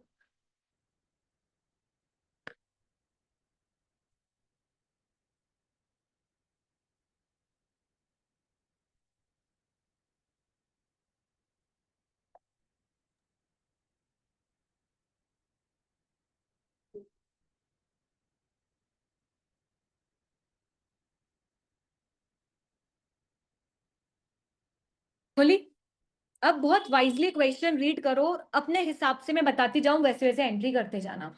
ठीक है, the following information is available for property plant and equipment of Fry as at 30 सितंबर। इट्स मींस कैश फ्लो किसका बनाना है, एसेट्स का। मतलब अपने को प्रॉपर्टी प्लांट एंड इक्विपमेंट का देखना है कि इस साल कितना परचेज किया या सेल किया है। ओपनिंग बैलेंस कितना दे रखा है, तो ओपनिंग बैलेंस कहाँ लिखाएगा, लिखो। मैं नहीं लिख रही हूँ आप लोगों के सामने, बिकॉज मुझे पता है आप कुछ कुछ लोग बोलते डेबिट है, लिखते क्रेडिट में। ठीक है, क्लोजिंग बैलेंस कहाँ जाएगा, 23,400। अब इसने कैरिंग अमाउंट्स बोला है, इट्स मींस इस डेप्रीसिएशन इसी लेजर में चार्ज होएगा कि अक्यूमुलेटेड डेप्रीसिएशन जैसा कॉलम बनेगा, इसी लेजर में। क्यों, बिकॉज मैम कैरिंग अमाउंट की बात कर रहा है, मतलब डेप्रीसिएशन इसी लेजर में चार्ज होएगा, ओपनिंग पे डेप्रीसिएशन चार्ज होएगा, यस और नो। द फॉलोइंग आइटम्स उसने दे रखे हैं, उसने बोला है डेप्रीसिएशन चार्ज 2.5 मिलियन, आपने इस साल डेप्रीसिएशन चार्ज किया 2.5 मिलियन का, कहाँ आना चाहिए, तो लिखिए डेप्रीसिएशन 2.5 मिलियन मतलब 2500 लिख लो।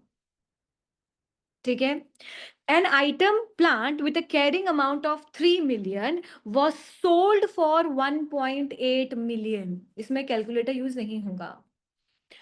कैरिंग अमाउंट आपकी बुक्स में 14,400 में एक ऐसा एसेट है जिसकी वैल्यू कितनी है, उसको बेचा कितने में गया है, तो आप सेल लिखोगे तो वो 3 मिलियन से कम करोगे कि 1.8 मिलियन से कम करोगे?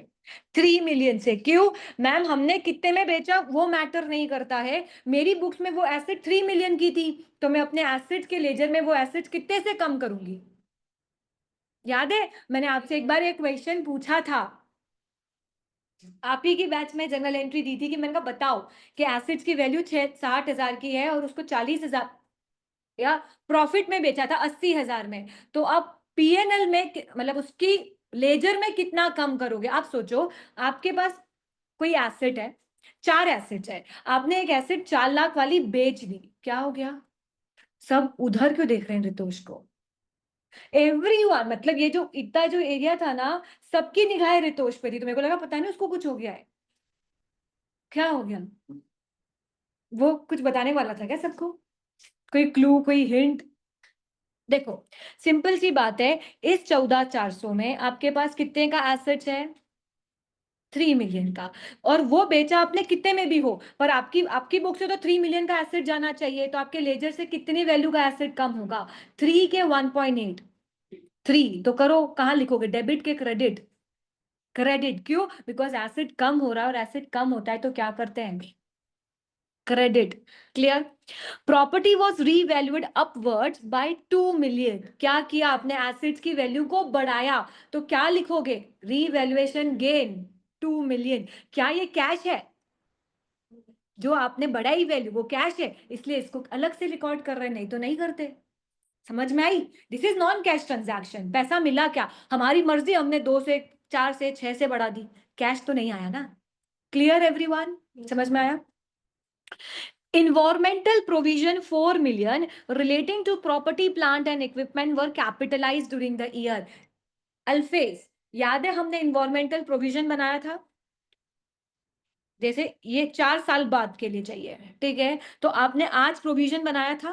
मैंने बोला था आज ये पीएनएल में खर्चा बुक नहीं हो सकता, ना ही 4th ईयर में खर्चा बुक हो सकता है, बिकॉज ये 5 सालों में पीएनएल में जाना चाहिए, और 5 सालों में पीएनएल में जाएगा तो हम एसेट्स की वैल्यू में उसको ऐड कर देते हैं, और एसेट्स की वैल्यू में ऐड करेंगे. सो कैन आई से this is also debit in the property plant and equipment account? Yes और नो?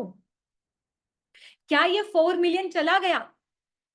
नहीं गया, ये तो प्रोविजन क्रिएट किया है, तो this is also non cash transaction, तो लेजर में तो डालोगे 4 मिलियन. यस और नो? डेबिट होगा कि क्रेडिट? क्योंकि आप क्या बढ़ा रहे हो? इस वैल्यू से एसेट की वैल्यू बढ़ा रहे हो. यस और नो? अब निकालो बैलेंसिंग.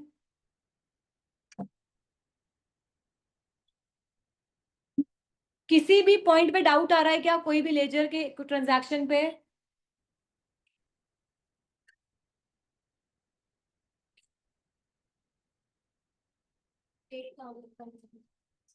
8,500 सबका यही आया क्या?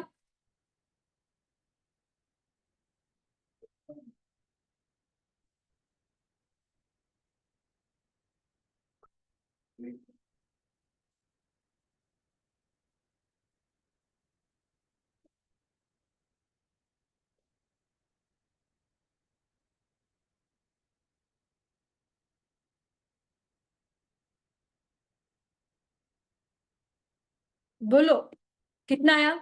क्या शो कर रहा है, इनफ्लो या आउटफ्लो? हाँ, आउटफ्लो शो कर रहा है. तो मैम इसको कहाँ दिखाएंगे? इसको इन्वेस्टिंग एक्टिविटी में purchase of plant and machinery minus करके 8,500 दिखाएंगे. Logically clear?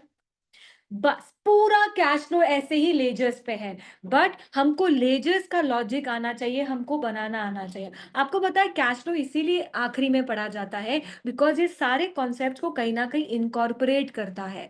जैसे गवर्नमेंट ग्रांट्स के लेक्चर्स को इनकॉर्पोरेट करता है, लीज लाइबिलिटी को इनकॉर्पोरेट करेगा, रीवैल्यूएशन को इनकॉर्पोरेट करेगा.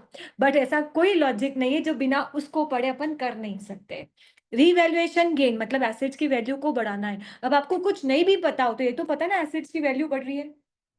और एसेट्स की वैल्यू बढ़ रही तो एसेट्स को डेबिट ही करेंगे, यस और नो? लॉजिक बैठा? चलो next question. 1st October 2004, BK had accrued interest payable of 12,000. 1st October 2004, can I say interest payable में ओपनिंग बैलेंस दे रखा है 12,000 का, तो कहां लिखोगे? पेबल है, पेबल इज द लाइबिलिटी, तो लाइबिलिटी का opening balance is always. During the year ended 30 September 2005, BK charged finance cost of 41,000 to its statement of profit and loss। मतलब उसने P&L के अंदर कितनी फाइनेंस कॉस्ट डाली? 41,000, including unwinding a discount relating to a provision. ये छोड़ दो, चलो ये क्वेश्चन छोड़ दो, अभी नहीं समझ में आएगा। आ जाओ 137 पे, अभी मैंने नहीं सिखाया ना आपको लीज लाइबिलिटी का कॉन्सेप्ट, तो छोड़ दो इस क्वेश्चन को। The following balances were extract from and statement of financial position as at 31 December. ठीक है, डिफर्ड टैक्स और करंट टैक्स पेबल का अगर आपको बैलेंस ओपनिंग और क्लोजिंग दे रखा है तो क्या सोचते हो कि क्या बनाने का बोला होगा, कौन सा लेजर बनाने का बोला होगा? टैक्सेशन का, तो बनाओ।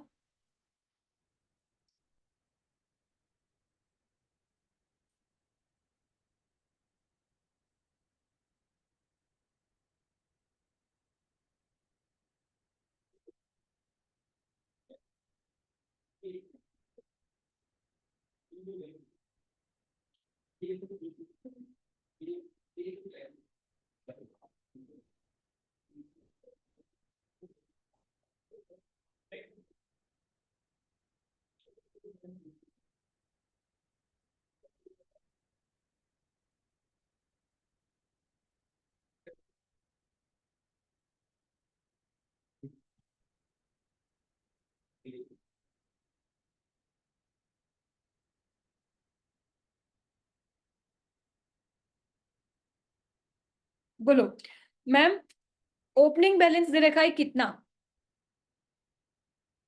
ओपनिंग बैलेंस दे रखा है कितना? 27 एंड 106। कहां दिखेगा? क्रेडिट साइड के डेबिट साइड? Credit side. तो आप पहले ना क्वेश्चंस में ये मत देखो निकालना क्या है, जो दे रखा है उसको डाल दो पहले। ओपनिंग डाल दिया, क्लोजिंग डाल दिया, और क्या दे रखा है? इस साल पीएनएल में कितना क्रिएट किया, तो पीएनएल में क्रिएट किया होगा तो पीएनएल को डेबिट किया होगा, और टैक्सेशन को क्या किया होगा? क्रेडिट। तो क्रेडिट साइड वापस डाल दो 122। अब देन उसका बैलेंसिंग फिगर करके बताओ, इंटरेस्ट टैक्स पेड आएगा कि क्या आएगा? 98,000 का tax paid. Do you want me to write down? आ रहा है ना समझ में? मैं इसीलिए नहीं लिख रही हूँ बिकॉज मुझे ये पता है डेबिट बोलेंगे और क्रेडिट बोल के कहीं और डाटा लिखेंगे, और मैं जैसा करूंगी फिर वैसे से कॉपी करेंगे। आ रहा है समझ में कि लेजर बना सकती हूँ? हाँ बनाओ, कर लूंगा खुद से। अरे पर ऐसे खुद से करने का कॉन्सेप्ट मत रखना। चलो मेरी बात समझ में आई क्या सबको? क्या लेजर्स डिफिकल्ट है बनाना? थोड़ा बहुत लेजर में कंफर्टेबिलिटी आ गई तो हम सारे क्वेश्चंस कर लेंगे। चलो अब हम ये वाला क्वेश्चन भी पढ़ते हैं, वापस पढ़ो इस क्वेश्चन को। At 1st October 2004, interest payable, it's means मुझे कोई इंटरेस्ट पे करना था जो मैंने नहीं पे किया, इट्स 12,000, तो opening balances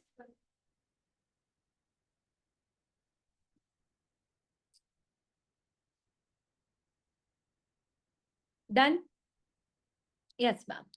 BK charge finance cost 41,000 to its statement and profit and loss. PNL में कितना 41,000 फाइनेंस कॉस्ट डाला है, तो कैन आई से उसने डेबिट किया होगा फाइनेंस कॉस्ट, ठीक है, और क्रेडिट किया होगा इंटरेस्ट, यस और नो? Yes ma'am. तो मैम लॉजिकली यहाँ पे हम 41,000 लिख दे क्या? अभी लिखो फिर मैं उसको फर्दर एक्सप्लेन करती हूँ, ठीक है। इसने बोला है इस 41,000 में जो उसने पीएनएल में चार्ज किया है उसमें कुछ अमाउंट किसका है? अनवाइंडिंग ऑफ इंटरेस्ट या अनवाइंडिंग ऑफ डिस्काउंट। याद है हम अनवाइंडिंग ऑफ डिस्काउंट करते हैं तो पीएनएल में तो फाइनेंस कॉस्ट बुक करते हैं, बट डू यू थिंक उसके रिस्पेक्टिव प्रोविजन की वैल्यू बढ़ा देते हैं? जैसे इन्वायरमेंटल प्रोविजन पे अनवाइंडिंग ऑफ डिस्काउंट किया, पीएनएल में फाइनेंस कॉस्ट डाली, पर क्या उसके बैलेंस शीट में कोई लाइबिलिटी रिकॉर्ड की कि इन्वायरमेंटल प्रोविजन की वैल्यू बढ़ाई, यस और नो? तो क्या वो इंटरेस्ट पे करना था? नहीं पे करना था, वो जस्ट अब बुकिश एंट्री फ्यूचर वैल्यू को आज प्रेजेंट वैल्यू पे निकाल लिया, हर साल इंटरेस्ट ऐड करके बाद में प्रोविजन बढ़ाएंगे। M I clear? सो क्या ये पूरा 41,000 पेड करना है? नहीं करना है। तो मैम इस 41,000 को हम स्प्लिट करेंगे। कैसे? उसने बोला है relating to a provision stated its present value 150,000, मतलब एक प्रोविजन की वैल्यू है कितनी? 150,000, और रेट क्या दे रखी है? 6%। तो कितना इंटरेस्ट गया होगा पीएनएल में?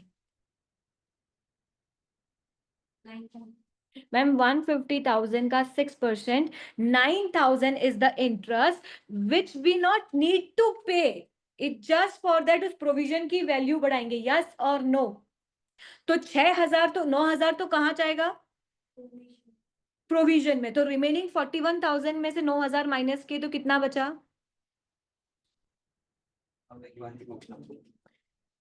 41,000 पीएनएल में फाइनेंस कॉस्ट बुक की, ठीक है। आप अनवाइंडिंग ऑफ इंटरेस्ट भी करते हो तो पीएनएल में फाइनेंस कॉस्ट लिखते हो? यस और नो? पर क्या बैलेंस शीट में उसकी एक इंटरेस्ट पेबल की लाइबिलिटी खड़ी करते हो कि उसमें प्रोविजन की वैल्यू में ऐड कर देते हैं?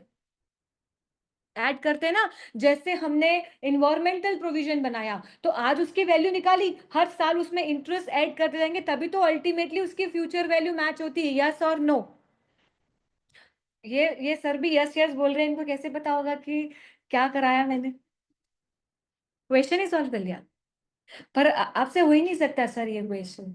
और वो जिन लोगों को मैंने पढ़ाया है वो तो जितना कॉन्फिडेंटली हाँ नहीं बोल पा रहे उतना कॉन्फिडेंटली ये बोल पा रहे हैं यस यही तो था, यही तो करना रहता है, पता नहीं इसको क्यों नहीं समझ में आ रहा है। समझो, ठीक है। सो डू यू थिंक आपने जो पीएनएल में इंटरेस्ट बुक किया होगा वो 1,50,000 प्रेजेंट वैल्यू उसका आपने प्रोविजन रिकॉर्ड किया था, उस पे इंटरेस्ट कितना लगाया होगा? 6% से। तो कैन आई से आपने ये 9,000 पीएनएल में फाइनेंस कॉस्ट के नाम से बुक किया होगा और यही आपने प्रोविजन की वैल्यू बढ़ाई होगी। तो आपने जो फाइनेंस कॉस्ट 41,000 की बुक की है उसमें से 9,000 तो अनवाइंडिंग इंटरेस्ट है और बाकी रिमेनिंग कितना आया? 32, है ना। तो ये एक्चुअल इंटरेस्ट है जो पेड करना था। तो इंटरेस्ट पेबल के लेजर में कितना आएगा? 9,000, 32,000 के 41,000? 32, बिकॉज 9,000 तो प्रोविजन में ऐड होगा ना। आपने किया होगा डेबिट फाइनेंस कॉस्ट कितने से? 41,000 से। क्रेडिट किया होगा प्रोविजन कितने से? ये उस प्रोविजन में ऐड हो गया। बाकी रिमेनिंग तो आपको पे करना होगा ना ऑब्वियसली। अगर कुछ बताया नहीं प्रोविजन से रिलेटेड नहीं है तो ये आपकी एक्चुअल लाइबिलिटी होगी, कुछ लोन वोन ले रखा होगा उसको पे करना होगा। यस और नो? तो मैम क्रेडिट करना पड़ेगा इंटरेस्ट पेबल कितना, तो आपके लेजर में कितना आएगा एसओपीएल से? यहां तक सेटल्ड? Yes ma'am.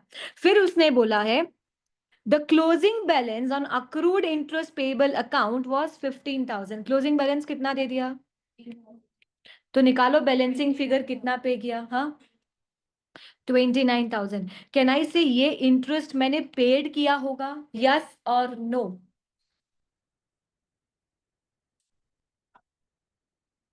क्या समझ में नहीं आया?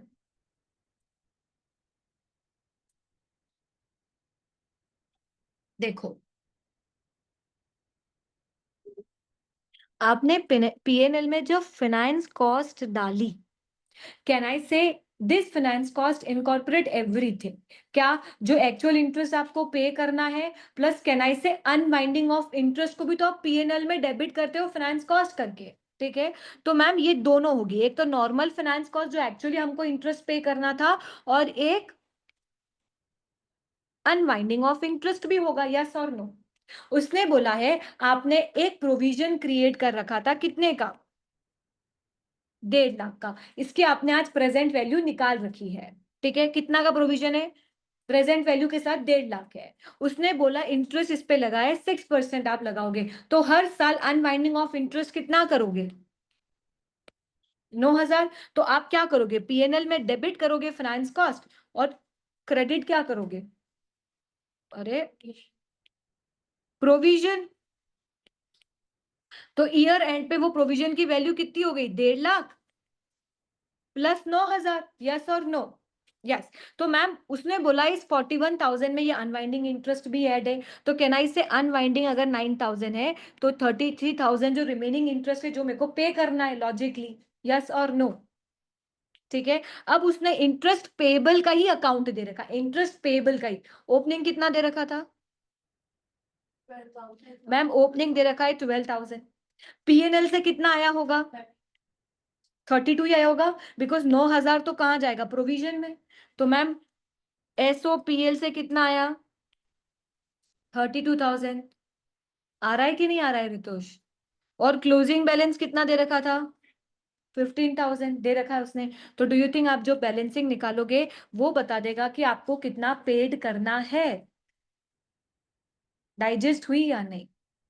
आप बताओ, ये आप सब सीख के आए, ठीक है? बट कैसा होता है, हाँ, अभी तक हम इतना डीप में सोच ही नहीं पाते कि ऐसा भी कुछ हो सकता है। कैश फ्लो आपको सब डीपनेस सब सिखाएगा। कैश फ्लो तो यहां तक सिखा देगा कि हमने एक एसेट के बदले दूसरी एसेट ले ली। अब बताओ कैश मूवमेंट क्या हुआ? हुआ क्या? हो जाएगा उसमें भी। बोलेगा पुरानी एसेट सिर्फ 4 में ही ली थी, खरीदी 16 में थी। नई एसेट आपको 16 में बेच रहा है और पुरानी एसेट जो ली वो 4 की है, तो कितना आउटफ्लो हो गया? 12 का। बट आपकी एसेट कितने से बढ़ेगी? 16 से कि 12 से? एसेट बढ़ी 16 से और आप कैश कितना दिखाओगे? 12। तो बहुत ये सब ऐसे घुमाएगा कैश फ्लो। आपके सारे जो जाले हैं लेजर को लेके कि ledger is very easy thing, वो सब क्लियर करेगा, ठीक है? But it's not that much difficult still. एक दो बार लेजर बनाना आ गए, ओपनिंग क्लोजिंग पीएनएल का मूवमेंट लिखना आ गया, तो बचा क्या? बैलेंस निकालना। यहाँ पे भी क्या किया? ओपनिंग लिखा, क्लोजिंग लिखा, पीएनएल का मूवमेंट लिखा, बैलेंसिंग निकाला। टैक्सेशन में क्या होता है? ओपनिंग क्लोजिंग, पीएनएल में जो टैक्सेशन लिखा वो डाला, बैलेंसिंग। 2-3 करोगे तो अपने आप ही वो तो नेचर में ही बन जाएगा। अच्छा ओपनिंग क्लोजिंग, फिर तो लेजर बनाने की भी जरूरत नहीं पड़ेगी मैम। ओपनिंग प्लस पीएनएल का मूवमेंट माइनस क्लोजिंग, ये आ गया बैलेंसिंग फिगर। यस और नो? मैम जिस हिसाब से आप बता रहे हो ना कितना इजी है, इतना इजी हमको लग नहीं रहा है। या तो आप हमको उल्लू बना रहे हो, मैं किसी को कोई उल्लू नहीं बना रही हूँ।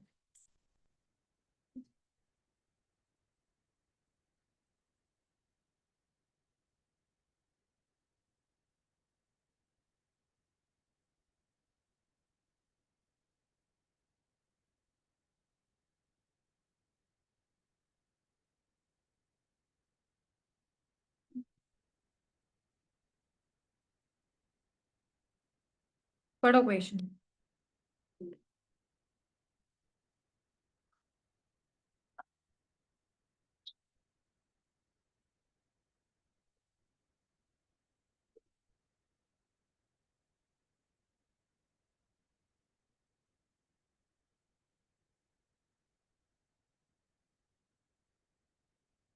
हम्म हम्म हम्म हम्म हम्म हम्म हम्म, हम्म।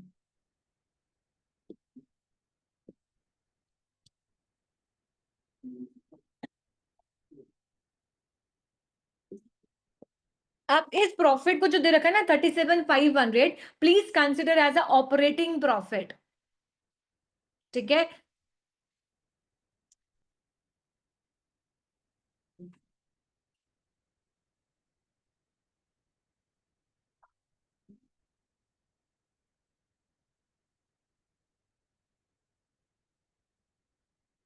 मैम ये तो कुछ समझ ही नहीं आ रहा, कोई लेजर तो बनाने का ही नहीं बोल रहा है।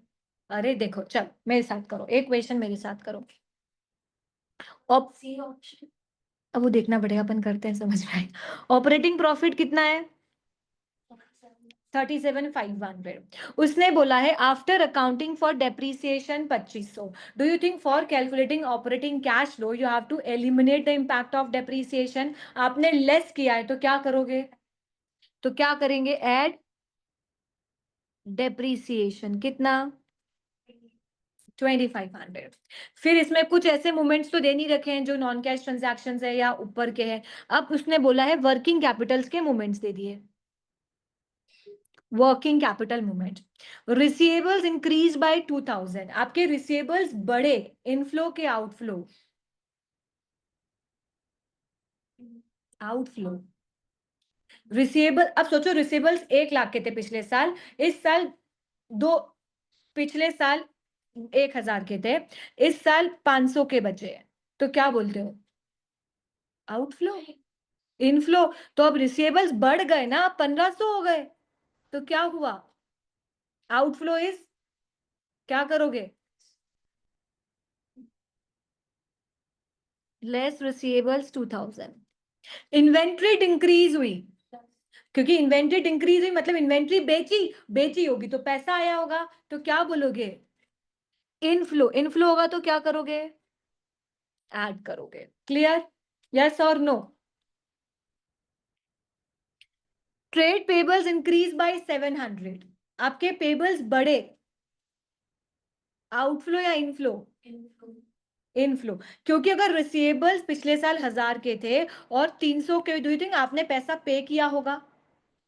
पेबल्स आपके 1000 के थे और इस साल 300 के बचे, तो आपने पे किया होगा ना 700। अब वो क्या बोल रहा है? इंक्रीज। जब बड़े हैं तो ये आउटफ्लो नहीं है तो इनफ्लो, तो क्या होगा? एट 700। क्या ऑपरेटिंग एक्टिविटी से रिलेटेड कोई ट्रांजैक्शन बचा? नहीं। तो ये ऑपरेटिंग एक्टिविटी का टोटल लगाओ, वो कौन सा है? हाँ, इन्वेस्टिंग। पर ये ऑपरेटिंग का कर रहे हैं अपन, तो ऑपरेटिंग एंड हो गया। करो तो से, अरे कितना आ रहा है? तो मैंने, इसने क्या पूछा क्वेश्चन में?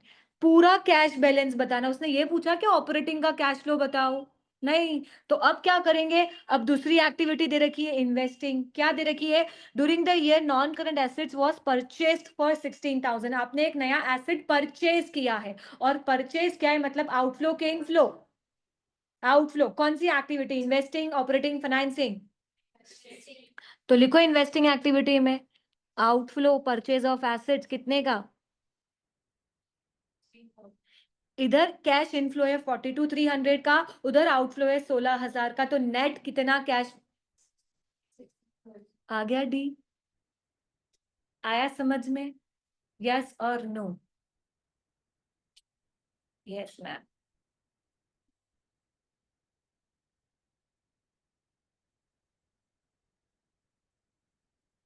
एक लास्ट क्वेश्चन कर लो फिर वाइंड अप करो। सबकी शक्लें ऐसी उतर गई है कि मैंने सबको पकड़ के मारा है आज।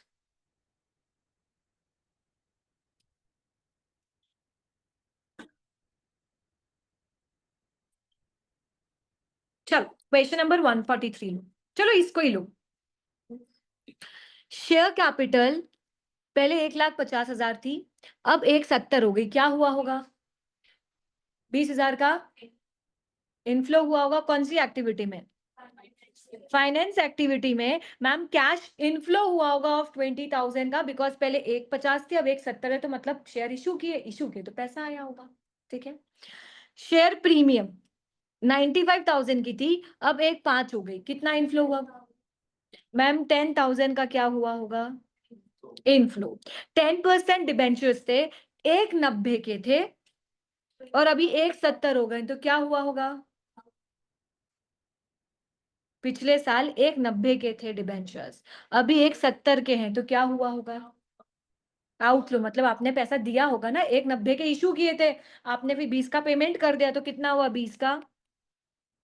तो क्या हुआ? Net cash flow. बैठा लॉजिक? लास्ट एक क्वेश्चन कर लो, देन विल वाइंड अप। बस लास्ट। चलो, जो जो डेटा दे रखा है उसको पढ़ते जाओ, और आपके हिसाब से कहाँ आना चाहिए उसको घुसाते जाओ।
Option B.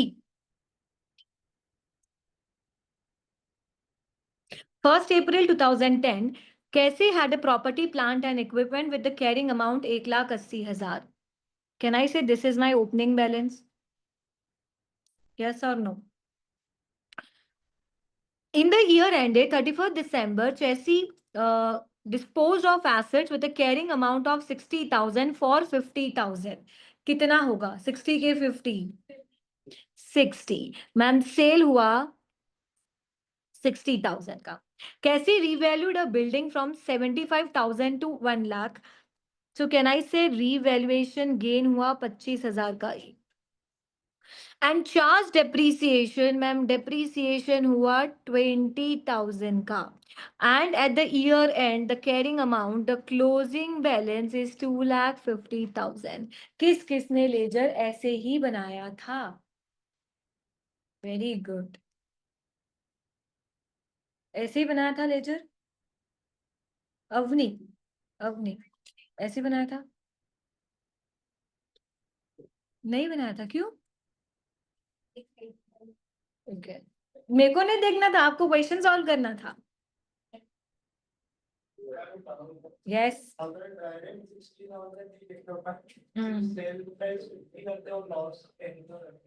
वो भी आप पे है, बट जनरली एसेट्स की वैल्यू, कैरिंग वैल्यू पूरी माइनस होती है। आपकी बुक्स में 60 का एसेट है, तो आप आपकी बुक से 60 ही कम करोगे। 50 की सेल्स कंसिडरेशन और 10 का लॉस नहीं माइनस करोगे। ठीक है? जैसे अगर हम जर्नल एंट्री करते इसकी, तो हमारे पास कैश आता कितना? तो डेबिट कैश होता 50,000 का। ठीक है? आप डेबिट करते क्या? एसओपीएल 10,000 से, और क्रेडिट कितना करते? एसेट 60,000 से। अब वो आप पे है कि आप इस लेजर में ये दो ट्रांजैक्शन करके लिखो कि आप डायरेक्ट 60 लिखो। Answer will be same in both the cases. सबको समझ में आया? अब बताओ डिफिकल्ट है क्या? जब फर्स्ट टाइम लेजर बनाया था थोड़ा कंफ्यूजन, क्या अरे क्या हो रहा है, गेन लॉस जिसको भी हो रहा हो, पर अब चीजें समझ में आई क्या? धीरे धीरे आप जब सेम प्रोसीजर सेम लेजर बनाते जाओगे बहुत ईजी हो जाएगा। ठीक है? सो मेजरली हमने एग्जाम किट के तो क्वेश्चंस कर ही लिए ऑलमोस्ट, फिर बाकी जो बच रहे हैं वो थ्योरेटिकल क्वेश्चंस है। तो once we are done with entire cash flow, then हम उन क्वेश्चंस को अपियर करेंगे। थ्योरेटिकल क्वेश्चन हम इसीलिए भी अपियर नहीं कर सकते क्योंकि अब हमारे कैश फ्लो का फॉर्मेट चेंज हो गया है। पहले हम ऑपरेटिंग प्रॉफिट से नहीं लेते तो पीबीआईटी ले लेते थे। अब उसने पूछा है कि आप ऑपरेटिंग एक्टिविटीज में इन सब का इंपैक्ट दोगे कि नहीं, कितने का तो इंपैक्ट ही खत्म हो गया ना, डालना ही नहीं है तो आएगा कैसे? इसलिए ये क्वेश्चंस हम अपियर कैसे, वो कैसे आएंगे? फॉर्मेट ही चेंज हो गया तो वो आपको देके करेंगे क्या? मैंने देखो, मैं दिखाती हूँ। जब आप पुराना स्टडी टेक्स्ट देखोगे और कैश फ्लो का चैप्टर देखोगे,